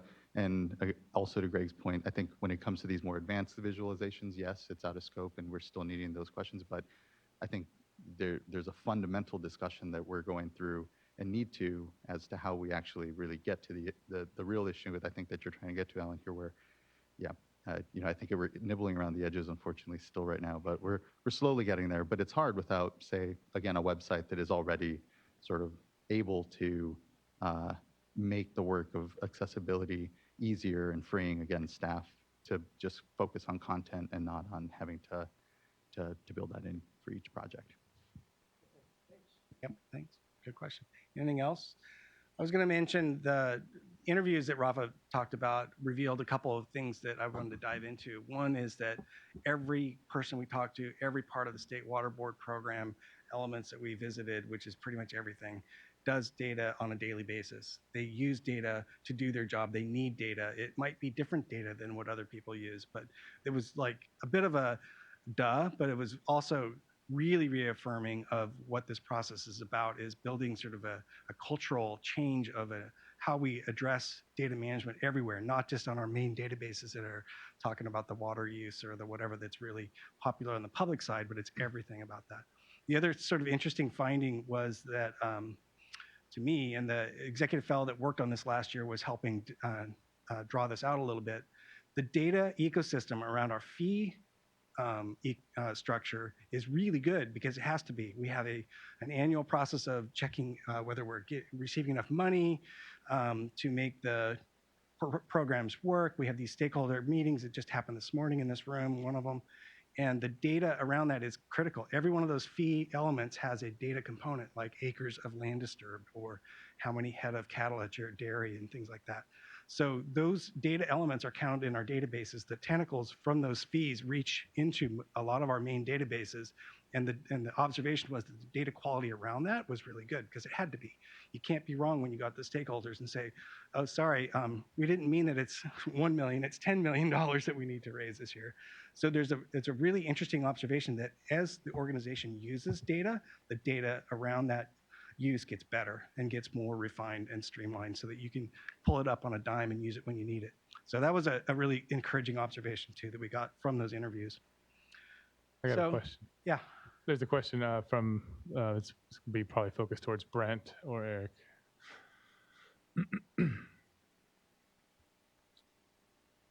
So this is coming from a Connor Bovey. He's got two questions. I'll ask the first one. How does the current requirement for water right diverters to telemeter their diversion data to a public website fit into the modernization plan?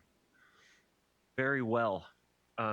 The telemetry aspect, I really didn't touch on it, but on my first slide, I don't remember which side of the water resilience portfolio, but we had Senate Bill 19, and this Senate bill will, it's not totally alive yet, but it's passed, and we're going to need to address it. But we're going to need to be accepting telemetry data for more things than just diversions. And The diversions probably will sit from Senate Bill 88, which was the other bill flanking the portfolio on my first slide, as sort of the representative or type example of how we can collect telemeter data.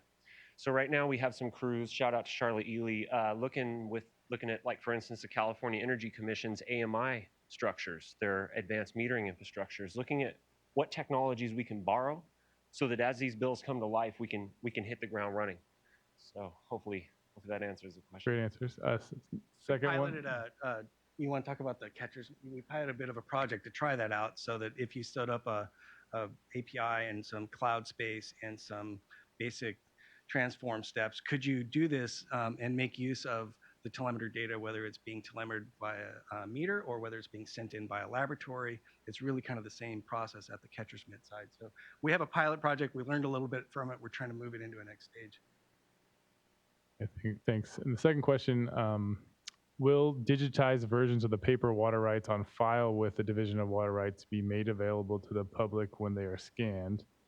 And then following up on that, what is the extent of documentation that will be digitized? For example, would maps, correspondence, changes to the water right violations be included? So to the first part, yes. So public data are public data. They in fact, the digitization allows that to happen. That really does sit at the core of it. To the extent of what would be public, I'm going to argue for as much as possible that doesn't violate a PII rule, a privacy rule, or perhaps have the potential to cause harm to somebody, but as open as possible. And I'm relatively certain this is becoming, if not just a fad, it's a policy. Like, this is what needs to happen. We need our data available. So hopefully that. And on the larger scale, we're working on a governance process I alluded to earlier of governance about the publication step, approving, authorizing the putting out there of these highly accessible public data sets. And we're working with our information technology folks and our legal counsel right now to establish a process. There is a process now by which they categorize the data sets in that security sense. And there is a category that allows something to be called public, but we really want to make sure that there's an intentional process that says, yes, this particular curated data set that went out on March 6th at 3 o'clock is categorized correctly and it is allowed to go public. And similar with these tools, sometimes these tools integrate data sets that when you combine them, it brings a new question of, is this authorized? Is this okay to go out? So we're setting up a similar process for any kind of a map or dashboard that's public facing. Just one thing to add to the question. This is mainly for those that are listening on the webinar. When we talked about the... You should identify yourself, Eric. Sorry. This is Eric Ekdahl with the Division of Water Rights. We showed the stage one and what we would like to do. That is a proposal. And one of the things that we're learning is that, not to go down this pathway too much, but that these types of efforts are expensive. And we're trying to work out how to fund it, how to do it, and how to implement it. And so we want to put all of the water rights records that, right now we figure we have maybe 100 million paper records, maybe a little less, maybe a little more. We would like to put them all online, but that takes funding and method to do it. And we're working on it. That's what this project is all about. I would just add that on the question of the openness of then the data as we digitize, right now anyone can go over to the room and it is all public already.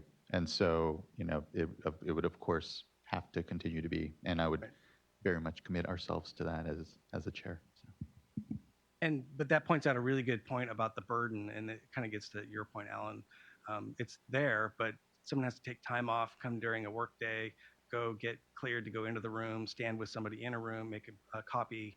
I think they have to bring their own copier when they go in the room. And so there's a difference between that kind of accessibility and what we really want to aim for on the digitized products and everything else. And it's an extremely important and noble goal that, as Eric points out, takes money. So.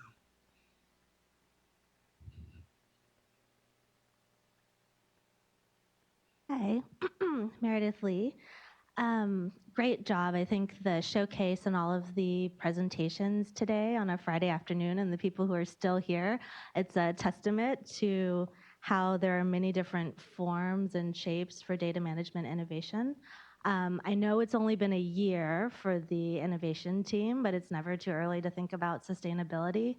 I'm curious, given Joaquin's comment about economies of scale, what you all are thinking in terms of the economies of scaling up the cohort and figuring out ways that the workforce broadly and other sister agencies might feel a sense of belonging and ownership so that this lasts more than 1 or 2 years and acknowledges work up until this point that has made this possible.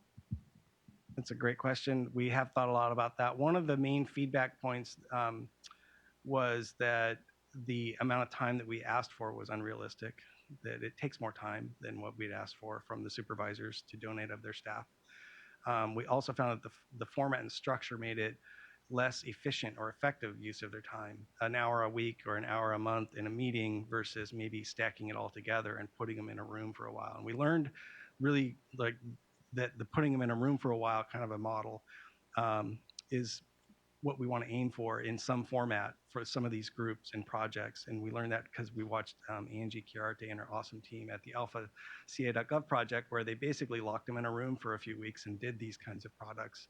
The developers, the users, the what have yous. And so we want to mimic that. And we felt like that's kind of where innovation is happening in that kind of a space. And maybe this workforce can do that. Maybe we can afford to set up that sort of business model, so to speak, for the cohort in the coming future. We've also talked about timing of maybe not a year, maybe 6-month projects, maybe, and the executive ownership is really important. So what they work on, and so that they have permission not just to do the work, but to deliver a product and to get feedback on a product. It has to be something that someone is supportive of at the higher levels. So those are kind of the thoughts that we have right now, but great. Glenn Lowe. And this builds on Meredith's question about scale. And so this is kind of a bigger strategic observation, but maybe it's a question to you, Greg and Joaquin. I think there are really pockets of brilliance. Like we saw a lot of that today. And Andrew mentioned integration along data. Rafa mentioned interoperability and innovation. And I think one of the key thinking here is really about integrated water resources management, right? And if you look at Brent showed the resilience portfolio. You know, there are 32 recommendations, 130 plus sub-bullets. And it's not just DFA plus DDW, it's groundwater data, it's DWR. And so there's a whole host of things that are happening here. And I know Joaquin is really close with the consortium and Internet of Water, AB 1755, the partner agency teams. And so I just see there's a lot of coordination on data, but not enough coordination on decision-making. Right? Because we have to raise the bar to get to resilience, right?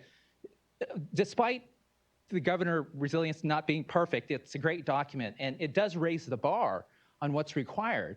And so there's a level of collaborating with sister agencies that's needed that how do we get there? So it's not just scaling DMID, it's scaling everything. Yeah. Well, I'm so glad that Joaquin grabbed a microphone because I'm going to let him lead on that. I appreciate that, Glenn. You know, I think if you look, it can seem a little disparate, some of the activities, and I agree with you that it's not just about sort of the little projects that we have kind of going, and it's a pretty known universe, you know, amongst us all, you know, that are really, as you indicated, between AB 1755, the consortium, the Internet of Water folks that are out there with some projects. You kind of have, you know, a good collection and a really good space and discussion, but it will be next. How does that reflect decision making? I think for me, it's, you know, partly, you know, how do we, as you know, we've sort of previewed for, you know, on the water rights side, but how do we accept digital information more easily? How do we innovate, not unlike we've seen in other sectors like energy or the financial sector, where, you know, just doing, you know, really kind of knuckling down, if you will, on, well, what is our space? And thankfully down here at the Water Resources Control Board, between water quality, water rights, and drinking water, it's a pretty big piece of the pie. And so, you know, we have basin plans that enumerate all the rivers, lakes, streams, bays, and estuaries in a region and their beneficial uses and the water quality objectives that need to be met. And that ties into all of our permitting. And so we have, after these 50 years as an organization, some pretty robust, interesting regulatory programs. But I think to my previous comments, it is going to have to be about re-envisioning those, and it is about what does it mean for decision making. And I think we're at the beginning for us as an agency, certainly, and you see that in the sort of incredible passion, number of sort of projects we have moving, but we're really needing dollars. It's just that it really comes down to resources, and the boards never having been, especially becoming a fee-based organization, which had huge implications to how we're resourced, how we spend on data systems, how we do our work. So I don't know, not to ramble too much, I guess, but to say that I think we're continuing to crystallize, what are the exact projects we need to be focusing on? How do they connect with our sister agencies? How do they reflect this thinking around watershed management? For me, I feel we need to continue to be place-based and just say, well, where can we focus in a place, and say, where do we do things a little different? Particularly, I guess it is in the lens of sort of where is there a 21st century watershed? How do we get the telemetry data, the information, the management, and create the decision support tools jointly that don't just get to water quality or get to water quantity and water rights, but continue to be at least making decisions in the same space and based off of the same information. And you see it in other sectors everywhere. It's not, it's just water is, a particularly interesting sector in some of this, but it's driven, the energy sector, it's driven, again, the financial sector on the regulatory side in ways where they're, because of the financial crisis, because of Dodd-Frank, you have increased financial regulation, but you have decreased regulatory costs, and you have better outcomes. And it's because of an embrace of 21st century systems and databases. And it's, again, I think for us, maybe trying to translate some of that regulatory work that hasn't been given that thought into a new sort of refresh. What does it mean? How do we effectuate, I guess, our regulatory outcomes in a better way? Doing it with sister agencies is going to be hard, but I think we have a pretty good chunk of the pie. We're kind of fortunate for that we can do so much just internally for us. And I think we're in that stage of trying to do so that we can better integrate with the consortium out there and more sophisticated sort of entities as we really start to boot up here. And I think it's going to be about not reinventing the wheel in each division and making sure we're just kind of cogently going down this path. And I think it's kind of in hand here with some of the talk we've heard. Another pitch for the state effort is my energy level for enthusiasm is growing right now because of the ca.gov project that Angie worked on, but also the hiring of a chief data officer, Joy Bonagaro. She's amazing, and she is also she's bringing already an energy to this space of collaborative problem solving, not just publishing open data for publishing open data purposes, but really like how do you partner? There are other sort of advances happening in that space that give me a lot of hope and enthusiasm for collaboration and partnering, including with Meredith. We're running our third water data challenge this year, and the theme space is bringing in new partners because of that sort of energy, water, climate, and fire nexus that relates to sort of vulnerable communities. So we had a meeting yesterday, and we're already seeing new energy and new people. So there will be some nodes on that pathway ahead where I think these projects can galvanize across state agencies. The data sets that CEC, the Energy Commission, is putting together, they're getting 15-minute data, I think, now, but the first day they collected more data in their whole prior history as an organization because it's 15-minute AMI data coming in. So these data sets that are arriving are also exciting because you can just ask new questions and answer them differently. So that's kind of where I don't think we have the bandwidth internally to push a scale up and a partnership effort, but we have lots of opportunities to jump on board as we go. And who knows, the resources always seem to show up when it's a good project. So.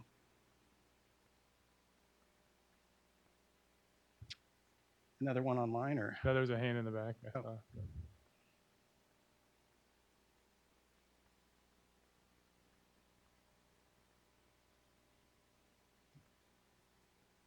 My name's Selena Cole from Region 5. I have a little bit of experience with trying to explain to higher management why certain data needs are in existence, and in the interest of thinking about how data are used in decision making, is there time for your staff to go out and do a little bit like what your staff did for my managers and just explain from step 1 to step 5 why data quality is needed and why staff need to communicate with each other, even within an agency, much less between agencies, but also within an agency. You know, irrigated land should talk to stormwater, stormwater should talk to, you know, the other, all the different water quality concerns should have the same access to the same information when they're making decision making with permit writing or enforcement. So is there a way, instead of having workshops here, you can see how many people come on a Friday afternoon, but for executive managers to get the kind of information that needs to trickle down to staff to benefit? I'm fully committed to doing what it takes to try to do that.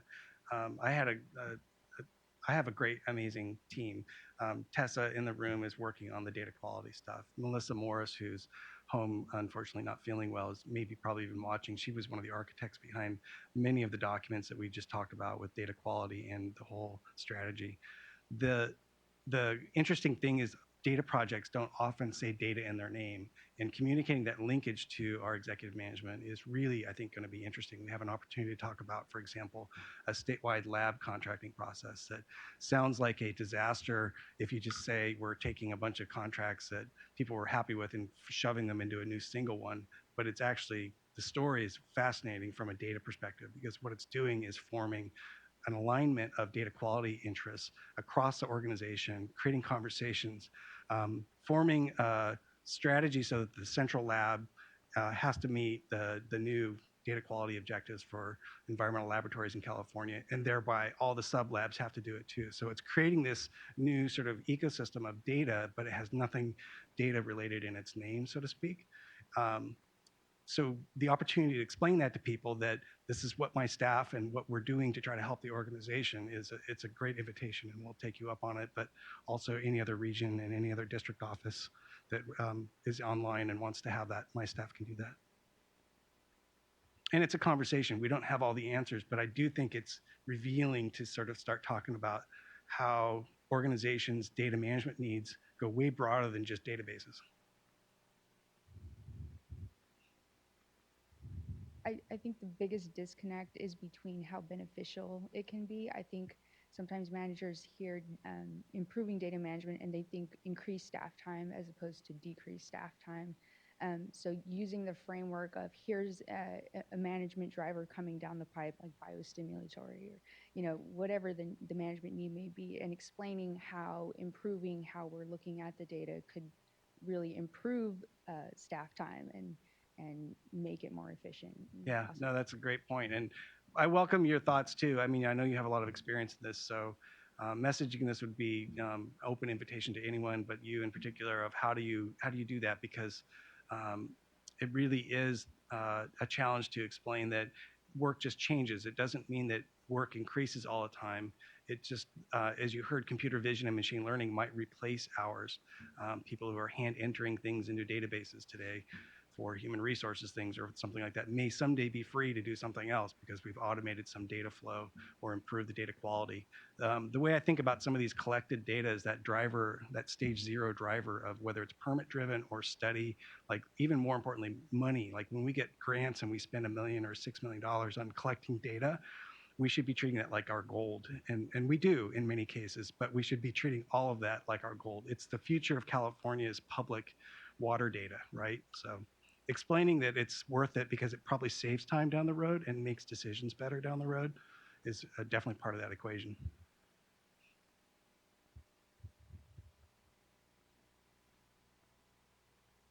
Anyone else have any thoughts? I'm talking too much.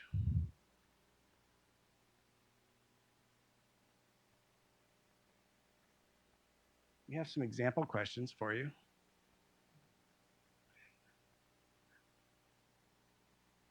So if we were to produce open data sets, more accessible, what kind of data sets? And we don't, unfortunately, have the full inventory ready yet, but we're going to roll out in the next couple months that list of 100 plus data sets that we think are key inventory data sets with some readiness information. We're going to try to digest it a little bit ahead of time so that people can see what's going to take to lift this data. So when you do the balancing act of how valuable is it, well, what's the lift equivalent, you can make a better decision or help us make a better decision and prioritize which data sets to lift out first. But we're welcoming ideas on these questions online or otherwise. You can just send us emails. We got a lot of ideas about the next year's data management innovation team and advisory panel already. I do want to make a point that the advisory panels are not by any means obligated to keep helping us. We welcome that. We also welcome your ideas on how to expand and sustain that component because that was a really critical part. I can't thank Moulton-Niguel Water District enough, not to mention Glenn and Meredith here in the room. But the amount of time that you guys have all spent has been incredibly valuable. We've captured all that information. And it's our way of getting external input without sort of like doing internal groupthink too much. And we don't have all the expertise. Brent is not clonable yet, so we don't know how to get more and more of these people to help us inside. So we need all the help we can get outside. So thoughts on that are welcome. If I can add on that, not to be too like hat in hand, but to help people understand, how we're resourced, as you know, largely by fee payers. Just even an example in water rights, if we were to want to say spend money in the water rights space and grab it from water rights fee payers to generate $1 million for a year, we'd have to increase somewhere, I think it's between 8 or 10%. It'd be an 8 or 10% on our water rights holders' fees.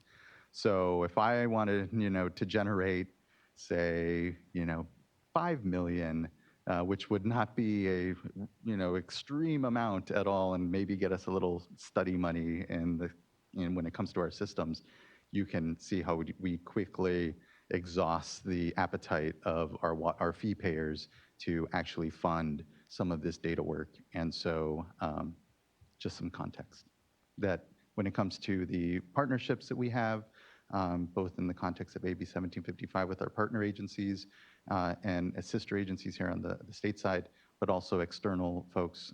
Just thank you to Melanie and Glenn and Moulton-Niguel, and I know a lot, June Lopez as well. There's a pretty small number of folks that really do participate with us a lot, and their external advice resources come well welcomed given our resource constraints. So we appreciate that.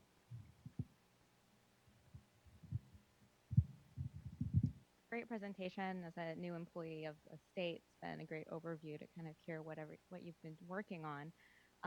A lot of what I'm hearing is about a lot of internal engagement, kind of understanding the needs and how people are using what's currently available. Have you done much outward-facing engagement with folks who are doing a lot of reporting to the state and getting a better sense from them what their hopes and desires for a new reporting environment might look like? I know some folks probably are going to a bunch of different reporting systems. There may be some redundant data entry going on, and try to think through that a little bit too. Yeah, that's a great question. In particular, the community that delivers data through a regulatory purpose to us, we've worked a little bit with them. A lot of those enhancements to our interfaces would trigger a stage gate process. So it's really hard to sort of have that conversation if you don't have the money in the pipeline ready to make the changes to the interfaces. But I think GeoTracker is one that's done a really good job of sort of making sure that whatever the user needs are, they have the ability to change that interface and collect data differently. The other thing I'll mention is there's upcoming massive streamlining of data collection effort that's being headed up by both the partner agencies at the state, but also the consortium that was mentioned, the Water Data Consortium. It's going to be their #1 project when they hire on their executive director, which I think the job announcement for that is out there too. But once they get that rolling, it's going to head first into that. They've had some preliminary workshops to sort of like frame what that project would look like. And it's daunting. The amount of people that we regulate and deal with through a data collection effort. On stormwater alone, it's 17,000 facilities. I used to work in that program, and each one of those facilities would have at least 1 or 2 or 3 data submitters, and then an owner that would have to do some sort of a process. So you amplify that out across all of our program areas, and the effect that we have by building difficult interfaces affects hundreds of thousands of people in California. So I mean, it's really fascinating, but it's also like daunting of where do you start with data collection and streamlining. But yeah, and then on the other civic engagement stuff we do externally, which has also been really rewarding, is we've done a lot of these datathons and civic engagement activities where we go to communities. Sometimes it's educational communities, sometimes it's just communities, and we ask them basic questions. We throw our data out there and say, what do you want to know? What's of interest to you? What can you make with our data? And it's really interesting to see, especially when you bring program along, to see what they are curious about and what kind of questions they have and what kind of concerns they may have about the data quality, or what you're not collecting. So that's another thing we've been doing. And my office doesn't want to be the point on this other than helping the rest of the programs do this. I think it's the modern version of stakeholder process is civic data engagement. So we're trying to like lead by example, but then it's happening more organically everywhere now. So. I can actually say, to add on to that, in terms of the Office of Information Management not being the only one holding data engagement events, in that data toolkit that I mentioned earlier, there are resources for everyone at the water boards to look at. So if they want to become a data engagement guru in their unit, that's a good place to start to kind of, I basically brain dumped over the past year. And so many others can kind of take that and run with it as well. Yeah. So Meredith is like the most talented civic data engagement person I've ever imagined meeting, and didn't even imagine it. But Anna is quickly learning how to do some of Meredith's tricks. So we're building up a resource here, and we really do want to share it with other parts of the organization and other organizations. So. Any other questions?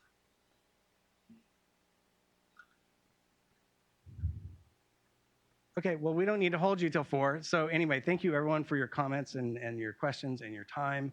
And if you have any more feedback or questions, do not hesitate to reach out to me or anyone in our office. And so thank you very much. Have a good weekend. Yeah.